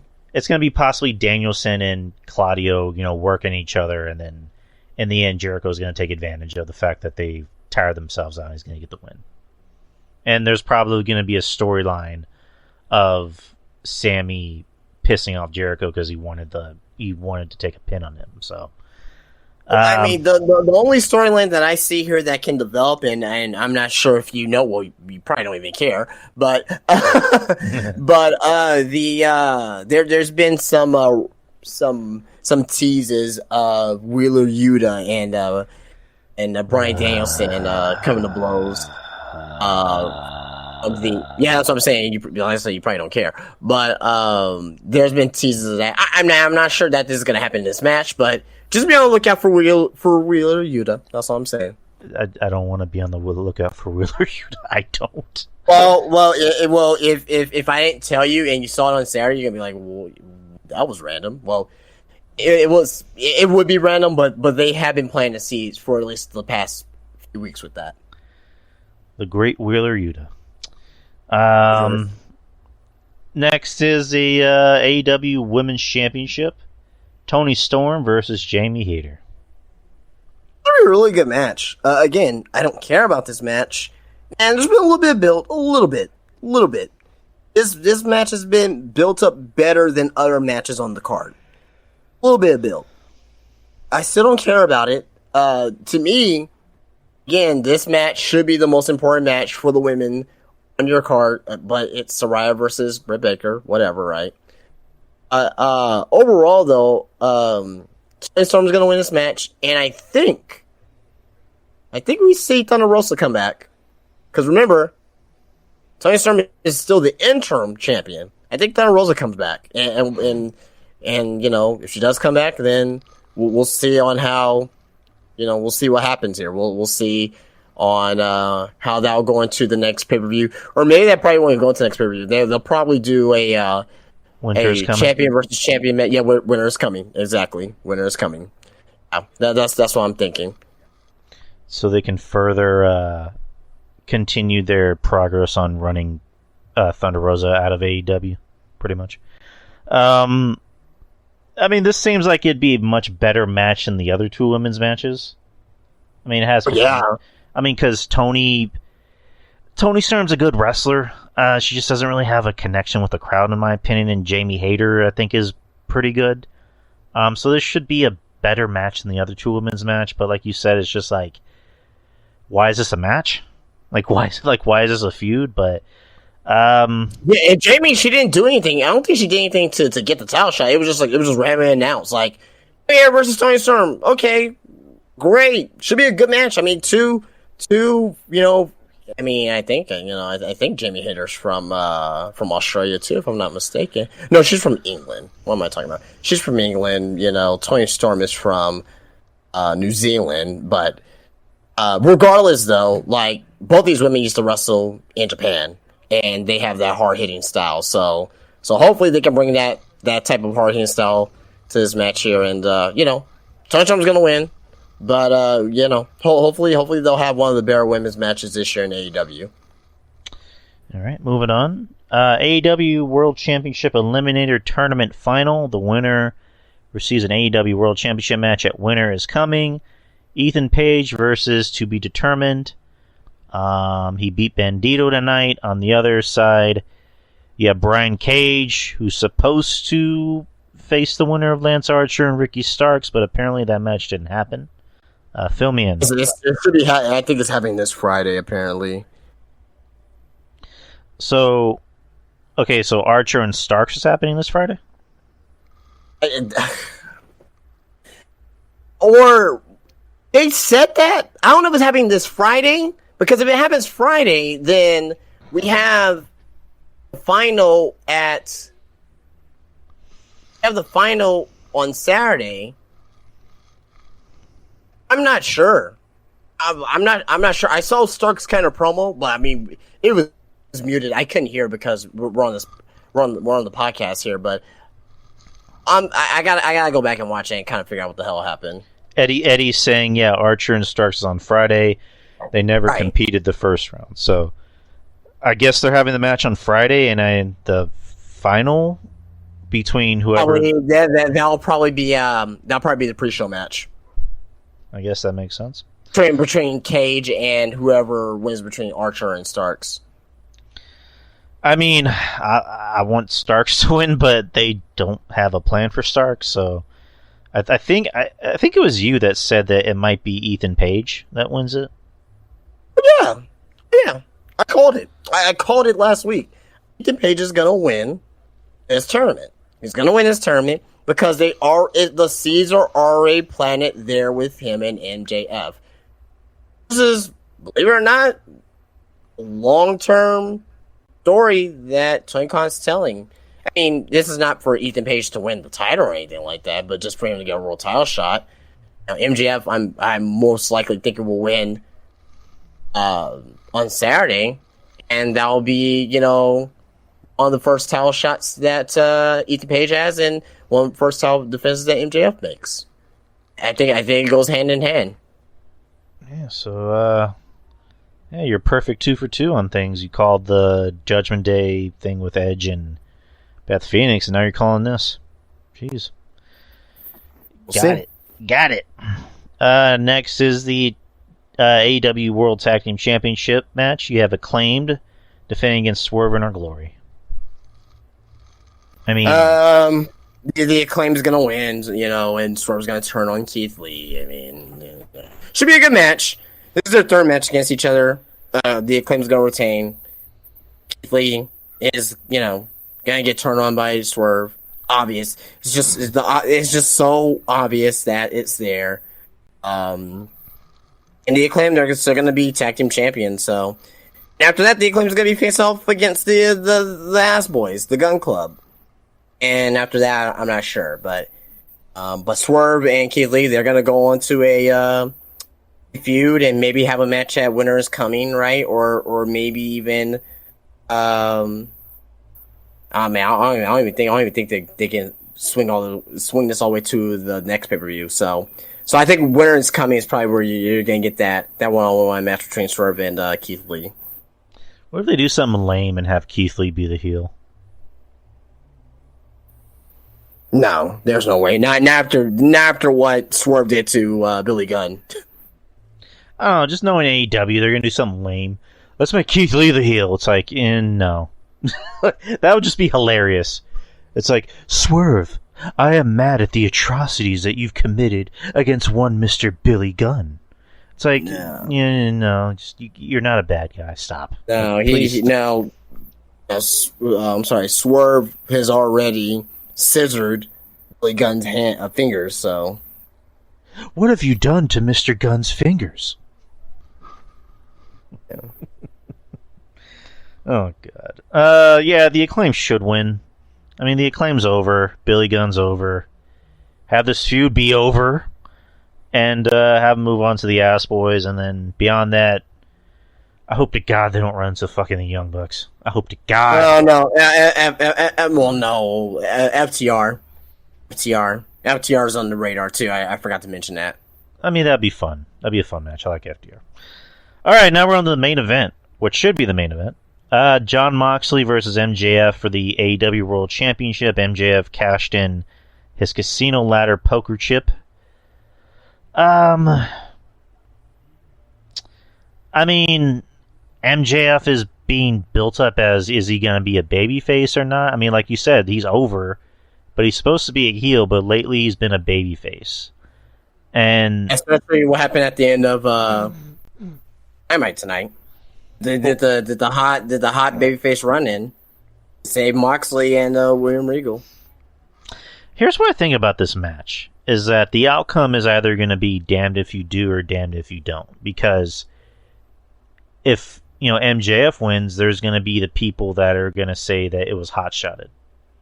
Even though MJF is like, one of the very few people in the company that actually get a reaction. MJF is over as fuck. People like MJF. I mean, if you put the title on him, it's fine. It's going to be fine. But then you're going to have the people that if he loses, it's going to be like, oh, they're burying him. So it's just like, regardless of what you do, people are still going to complain.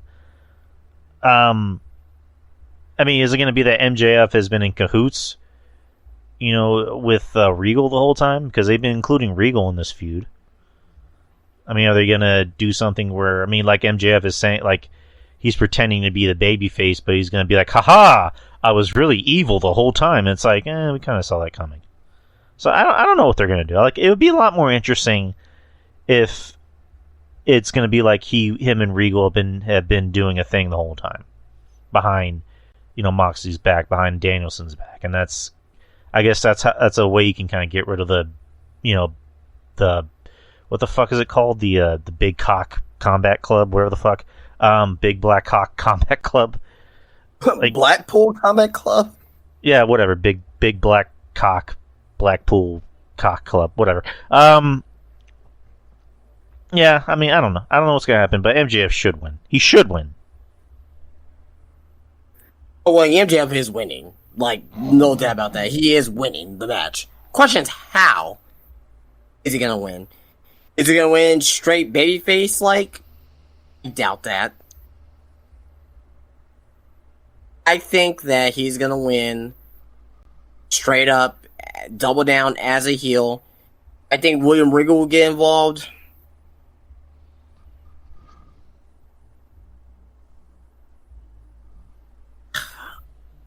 I want to say yes, but I want to say no.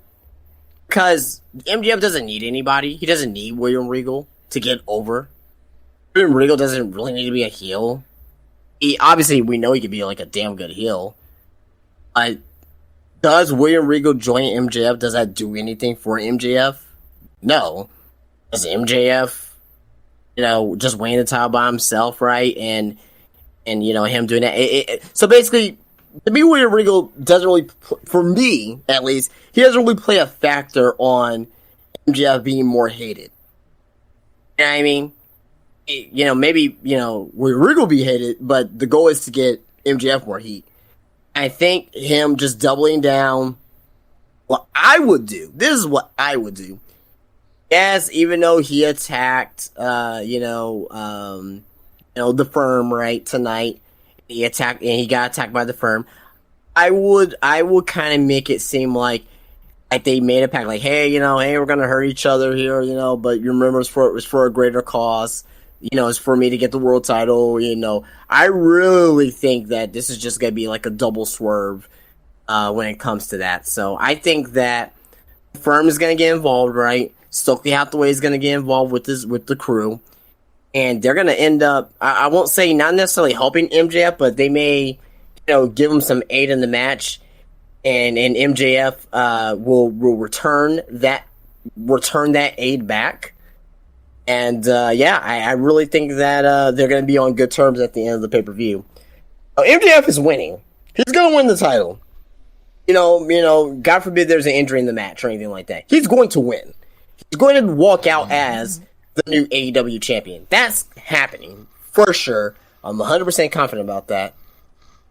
Me, the question is, how is he gonna win? And I think that is the major question. So we'll see what happens this Sunday. All right, and that is our predictions for AEW Full Gear this Saturday. Hopefully it's not too long. Hopefully we're not there until like 2 a.m. All right, let's finish out the AEW women's roster from the bustle that we did for the men's roster. So pull up the roster right here. Let's start with Abaddon. Abaddon, I like Abaddon. I like Abaddon. She doesn't fit for AEW though, with her look. Mm-hmm. I do like her though. I am gonna let her go. I mean, I'll send her to WWE immediately. Because I think her gimmick could get over there, and she does need a little bit of work in the ring. And funny thing is, Abaddon's actually hot. She's actually fucking hot. Wow, that crazy makeup and shit. Like, if you just see her just playing Abaddon, she's actually pretty cute. Mm-hmm. But but for the terms of this, I'm letting her go. Yeah, bye. I personally wasn't a fan. Just, yeah. You made a good point. Like, she doesn't fit AEW. Like, wherever else, like maybe like overseas, maybe in New Japan, that gimmick could get over. Oh, damn, no, not Japan. Japan's too damn serious for that shit. No, AEW is basically like New Japan on the West Coast. Yeah, she needs, if she does go overseas, that's like an England shtick or something like that. That's to me, that's not Japan. At least for Joshi wrestling, to me that won't get over there. Nah, fair enough. Anna Jay. I like Anna Jay. I think she's been getting better in the ring. I'll keep her. I mean, she's pretty. I keep her as like a valet. Oh, she's not that good personally. Athena, keep. If she's gonna keep purposely hurting wrestlers in the ring, then bye. Britt Baker, keep. I personally don't like. I personally think she sucks, but they think she's a star. So, what do I know? The Bunny. Keep. Bye. Emi Sakura. Keep. Bye. Shida, Hikaru Shida. Keep. I like her. She's good. Keep her. Jade Cargill. Keep. She looks like a star. She just sucks. But based off of her look, I guess keep. Jamie Hayter. Keep. Keep. Coincidentally, her name is Paige. Her name is Paige Wooding. Julia Hart. What she's doing right now, she's perfect. Don't have her in a ring doing wrestling matches. Yeah, she's much better as a valet manager. So keep her on that note. Kiera Hogan. Like Kiera Hogan, keep her. Chris Statlander. If she doesn't, I mean, she just needs to stay injury free. She's a damn good wrestler. One of the better ones on the roster for the women's division. I'll keep her. She's good. I mean, because like, it almost seems like anytime it looks like she's starting to get somewhat of a push, she gets hurt like right away. So it's just like, I want to like her, but it's just like, girl, you need to like not get injured. But yeah, keep her if she can stay healthy. Layla Gray. Oh, keep. Right next to me, actually. So keep her in the ring or keep her next to you? It doesn't. She just needs to be around. I don't give a fuck what she does. I haven't seen enough of her, so keep her. Leva Bates. Change the game and make her blue pants again. I like her. I mean, I like her. But for this, I'll have to let her go, though. Like, hey, maybe I'll just keep her backstage as like a, I don't know, as a morale booster talent, but not a wrestler. Yeah, bye. She can, I mean, keep her backstage, do something, but bye. Layla Hirsch. Brooklyn Von Braun. If anyone played WWE 2K20, I call her Brooklyn Von Braun because she looks just like that bitch in the game. I don't like her. Bye. She's like 4'9", and everyone's like, "Oh, she's a beast. She could suplex guys." It's like she looks like shit. I mean, I don't want to say she looks like shit, but she's fucking 4'10". Like, come on, bye. Madison Rayne. Yeah, you need vets like that. Yeah, even though I don't think she's like great at wrestling, she still has experience and she can help some of the younger talent get over in certain ways. So I'll keep her. Yeah, and her job listing is a coach, so keep her. I mean, I was never that big of a fan of hers, honestly, even in TNA, but she adds something, especially to this women's roster, so you need someone like her, so keep. Maria Kanellis. Keep. Yeah, keep her. She's not wrestling, so yeah. As long as she's not wrestling, she's fine. So she's not wrestling, so yeah, keep her. And she looks good in shorts. So, Mercedes Martinez. Keep.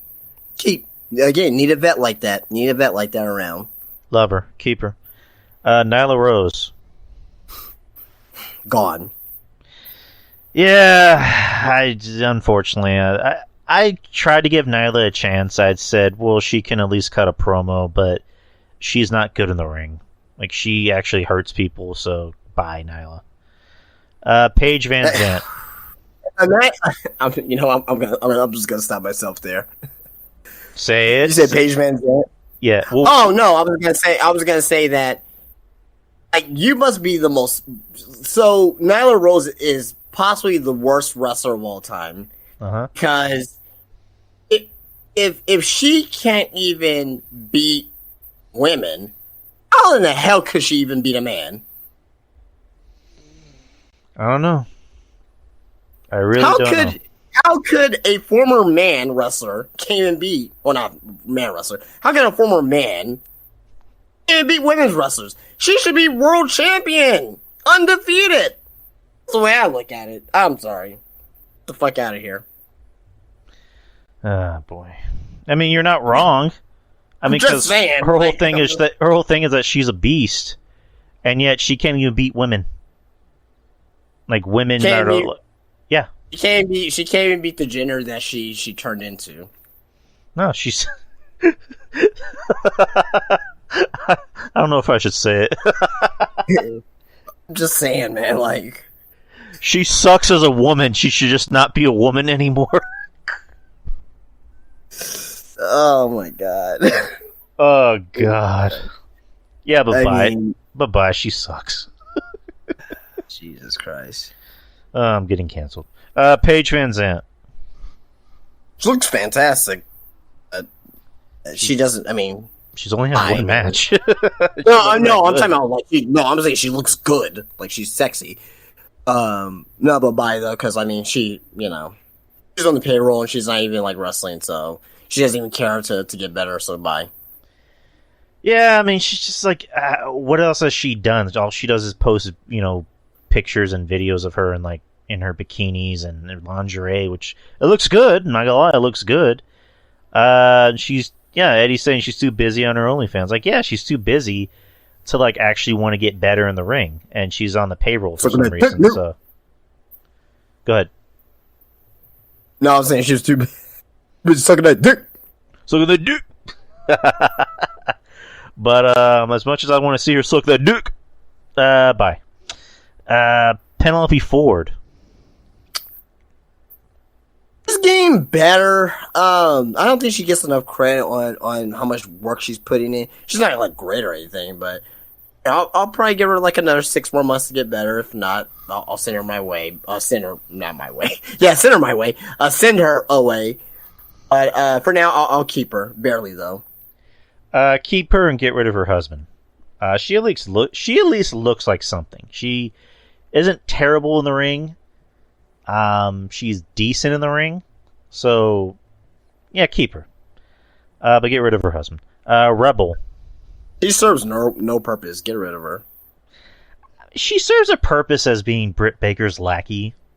She serves no purpose.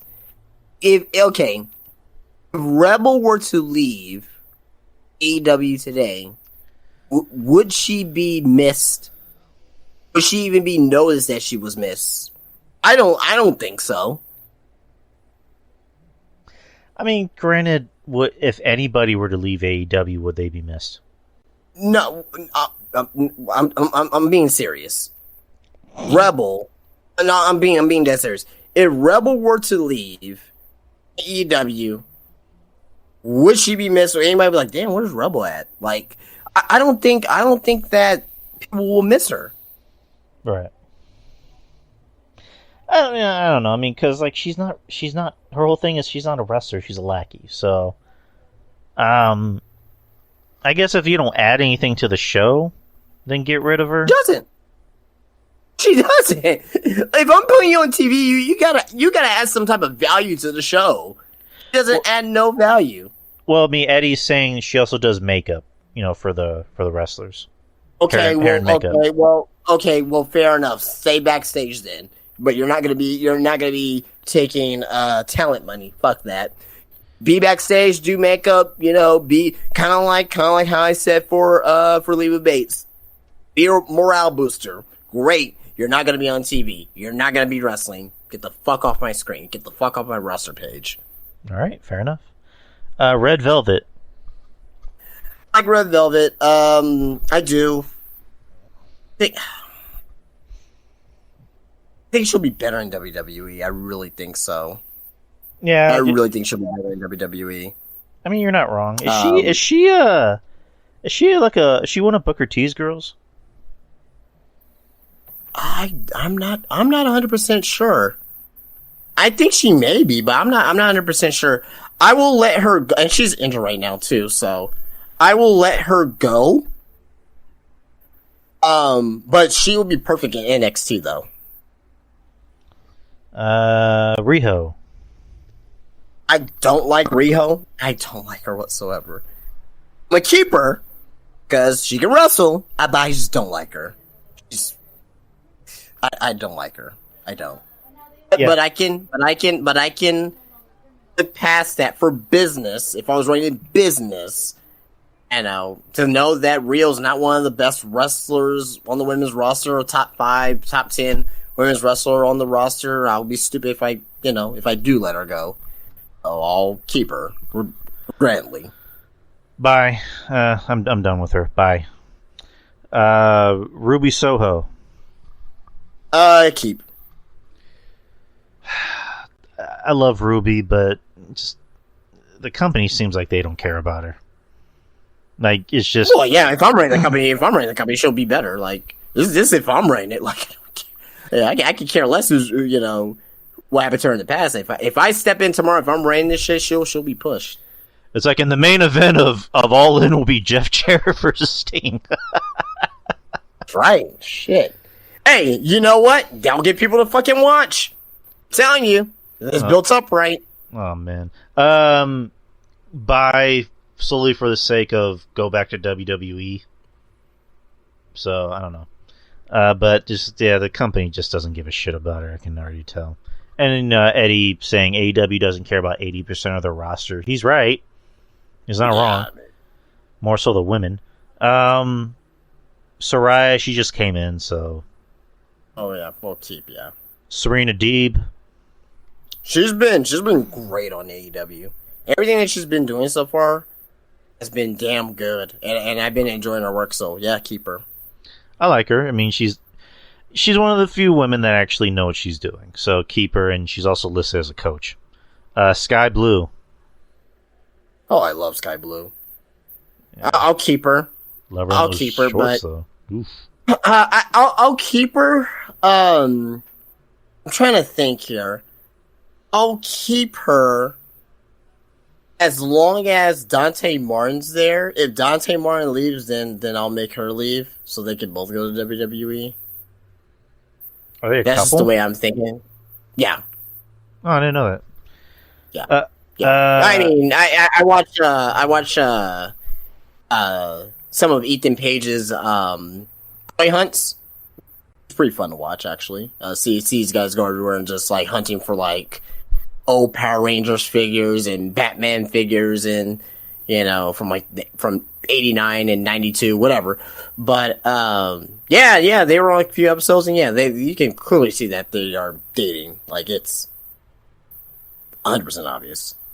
Good for them. Tay Mello. Keep, even though she's a cunt. I mean, she's a cunt with an amazing ass. So I know, yeah, it's cunt. Like, I hate you, but god damn it, just turn around. I hate you. Like, don't even talk. Don't even look at me. Just turn around. I'm not done yet. Just don't look. Don't look. Don't look. Oh, Kyle, you potty mouth. I'm playing. Yeah, she's a cunt, but keep her. Thunder Rosa. Keep. Keep her, but it seems like the company doesn't want to keep her. Like, it seems like Tony Khan is siding with the Mean Girls group of Britt Baker and Jade Cargill and Tony Storm. They all seem like they hate her, which is weird. Like, how can you hate Thunder Rosa? That's just odd. But yeah, keep her. Tony Storm, keep. Yeah, keep. Willow Nightingale. Oh, I love Willow. Oh my god, she has a lot of good energy on her. She doesn't look bad either. She's a bigger girl, but she's pretty. She's pretty. She can wrestle too as well. She's actually I think she's actually in Japan right now, doing some matches over there. And I think she posted on her. I was on my Spinebuster Tees Instagram. Spinebuster Tees on Instagram.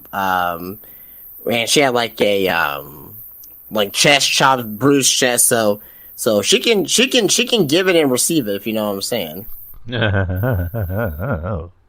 Oh, on that case, keep Willow. I haven't seen enough of Willow's stuff, so keep her just so I can see what she can do.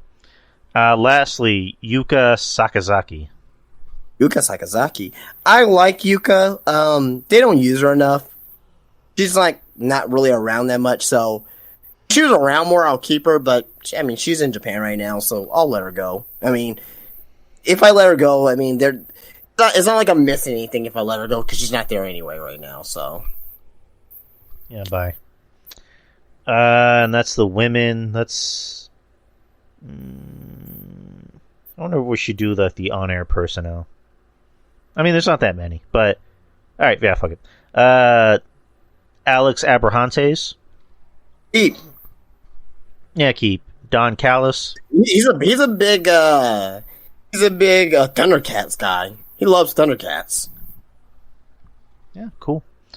Don Callis. Keep. Bye. What? I can't. You're letting go Don Callis? Oh my god. First of all, he's a fucking creep. I mean, the whole thing in TNA where he was like sexually harassing Scarlett Johansson, Scarlett Bordeaux. So fuck him. Bye. Jake Roberts. I haven't seen Jake Roberts in I don't know how long. He just announced that he doesn't need a cane anymore or something, or he doesn't need his oxygen tank anymore.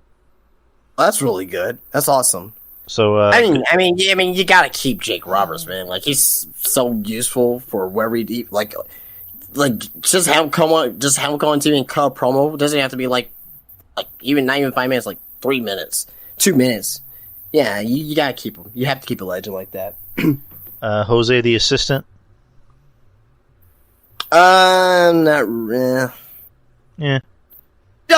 He does well in his role. I'll keep him. I guess keep. Smart Mark Sterling. Keep. I like Smart Mark. He's a dick. -1 Brody Lee Jr. If anyone says get rid of, you don't have a heart. So bye. He's a lifetime contract. Bye.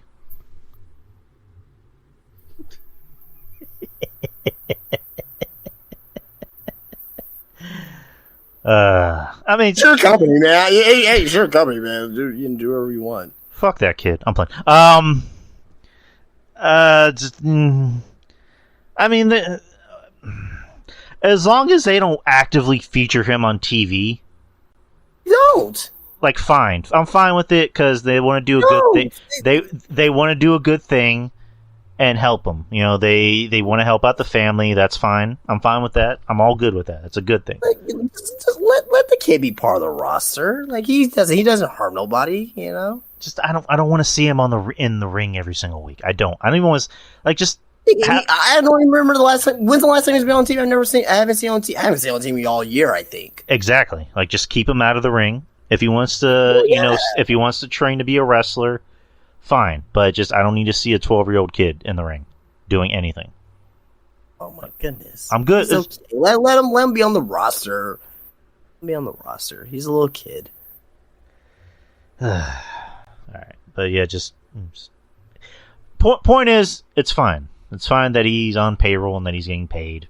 Just help out the family, but just I don't need to see him in the ring until he's of age. That's the point I'm making.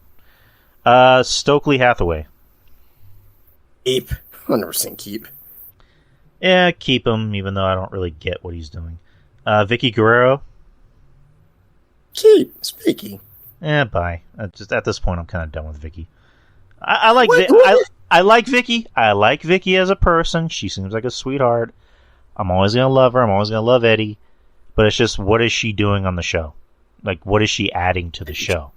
She's with the man. Who's the man? Well, the man. the one that used to have the balls. Nyla? Yeah, that thing. Jesus Christ.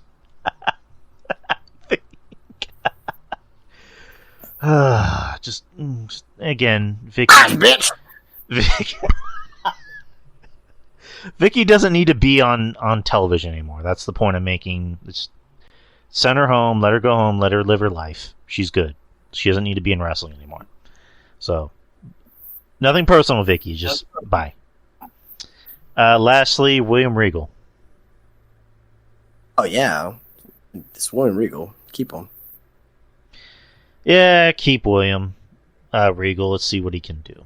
I mean, we already know what he can do. Let's see what he can do in the future. So, that's most of the roster. Everything else is just filler. But, that's the show. We went through everything. We covered Raw. We talked about news. We talked about Full Gear. That's this Saturday.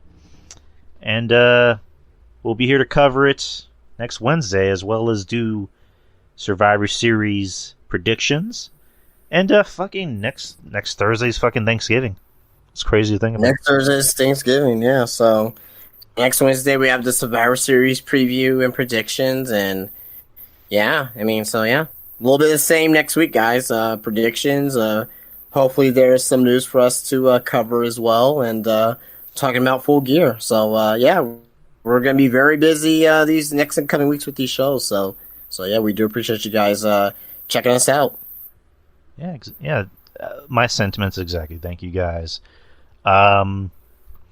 So you guys know where to find me. Twitter, Instagram, and Facebook. I'm easy to find. Show you can find anywhere. Google Podcasts. Is it called Google Podcasts anymore? Google Podcasts, iTunes. You can find me on YouTube as well. And Spreaker being the home base. And Patreon. That's only $5 a month. I did a show last week with RJ. And yeah, I think that's the only Patreon that went up. And over the week, last week I did 5 shows. It was a busy week for me.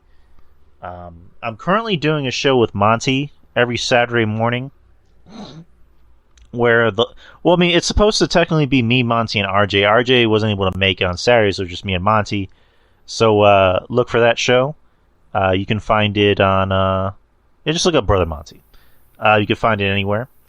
And I did a show with Jeff Lippman. It was a cross between my show and his show Garden of Doom. It was on Sunday.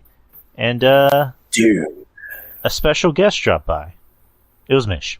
It was Mish's birthday on Sunday, so he dropped by and we just talked about demons and monsters. I had Jeff do a a special homework assignment that we've been working on for I think like 2 months. And it was just Jeff schooling me on Demons and Monsters.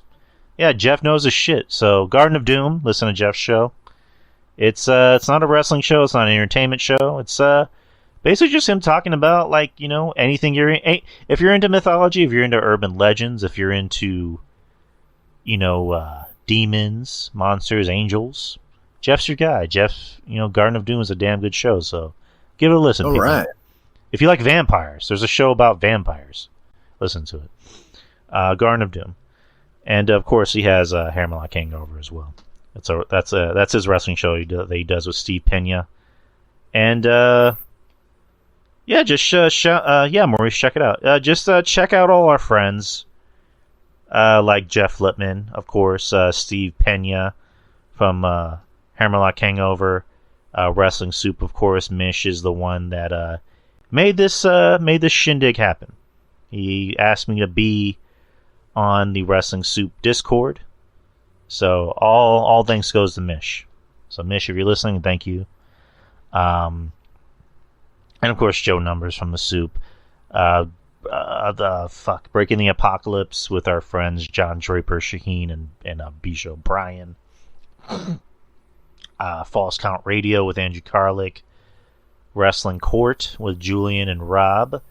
You have Wrestlebread with JD. Not that JD. This is a different JD. This is a female JD. You have to purposize on that one. Oh yeah, Jayde. That's a JD. She's cool as fuck. You should listen to her. Of course, our boy RJ. Can't forget our boy RJ, Monty, Ruben Prime. Look for his podcast, Ruben Prime Podcast. He doesn't get, his show is more pop culture centric, and you know talks a little bit of politics. So if that's your thing, Ruben's got you covered. And if you like horror movies, Justin, I know you like horror movies. There's a podcast called Texas Podcast Massacre. Okay. I've got some Texas guys and a girl covering horror movies. So there you go, Justin. Listen to that podcast. It's a pretty good show. I've been on there a few times. So they're good people. And I hope I'm not forgetting anyone. If I'm forgetting anyone, I am so sorry. But thank you to everyone that supports me, that supports the show, that supports Justin. We all love your support. We all love your admiration and downloads that you guys make for the show every week. So from the bottom of my heart, thank all of you.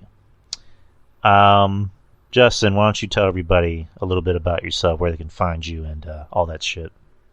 Yeah. Of course, you guys know that I am on Instagram, Spinebuster Tees on Instagram. Great news to bring to you guys tonight. Design is in progress. Started it Sunday with my artist here, and next week it will be live on spinebustertees.com. I will be posting an image of the shirt here. I'm assuming this weekend it will be done, so be on the lookout Saturday, Sunday. If it is Saturday, I'll post it sometime here, either before or during All Out. I'm sorry, not All Out, but during Full Gear here, so that way you guys can see what's going to be coming up next on SpinebusterTees.com. Again, SpinebusterTees.com. And currently right now we do have our fall sale still going on. We're going to have a Black Friday sale that's going to start this Monday. So from this Monday all the way through Saturday, the following week. So that's going to be from the 21st all the way through the from the 21st all the way through the 28th. That's a whole week where I'm going to be doing a Black Friday sale where every shirt on the website is 20% off. So take advantage of that. It's going to be a great. I already got a few people who are already trying to buy some shirts on the website as well. So just let me know if you're going to get a shirt, and you're from the podcast, just, hit me up and, and I'll post you on the Instagram as well once you do get your shirt as well. So again, you don't have to deal with me sending you the shirt. It comes out of a warehouse. I have a team that works in North Carolina that sends the shirts out automatically to you here. You'll get a tracking number as soon as it does get shipped as well. So spinebustertees.com. If you want to buy some tonight, great. But if you want to wait until Black Friday, the Black Friday sale, by all means, wait until then and get yourself some shirts. Also working on getting more merchandise inside the home as well. So inside my home here, but for the business here that I'm projecting to have in May or June of 2023, have pop figures, action figures, trading cards, wrestling trading cards, which is very, very, very, very hot right now. A lot of great cards, great value that does go up into the thousands of dollars. By all means, if you want to start a wrestling card collection, I am your guy. I have a lot of great wrestling cards from the Panini Select, the Panini Prism, the Panini Revolution series as well. I have a lot of great cards that'll be on for sale as well. And also as well, we'll be having posters as well, wrestling posters of former pay-per-view events that I will be having as well, and any other wrestling merchandise as well, including the official Spinebuster Tees t-shirts, merchandise on sale inside the store coming next year, projecting around maybe May or June of next year of 2023. Again, follow me on Instagram, Spinebuster Tees, and follow my story there, and follow what I'm up to there. You won't regret it. You won't regret it. I mean, come on, guys. If you haven't already hopped on my boy's store, what are you waiting for? It's a damn good deal. Also, Black Friday is coming up. Get yourself a shirt. Come on. Don't just sit there. Go to spinebustertees.com and get a fucking shirt. Get a motherfucking shirt. You got a lot of great designs on there. You got the Job of the Year, the Future Endeavor shirt, the Vanilla Midget shirt. You got the Match Types of Pro Wrestling t-shirt, the I Am a Mark t-shirt, right? The Russell Mark t-shirt. Just Enjoy Wrestling. I got it all in there. I got it all in there, guys. Go check it out.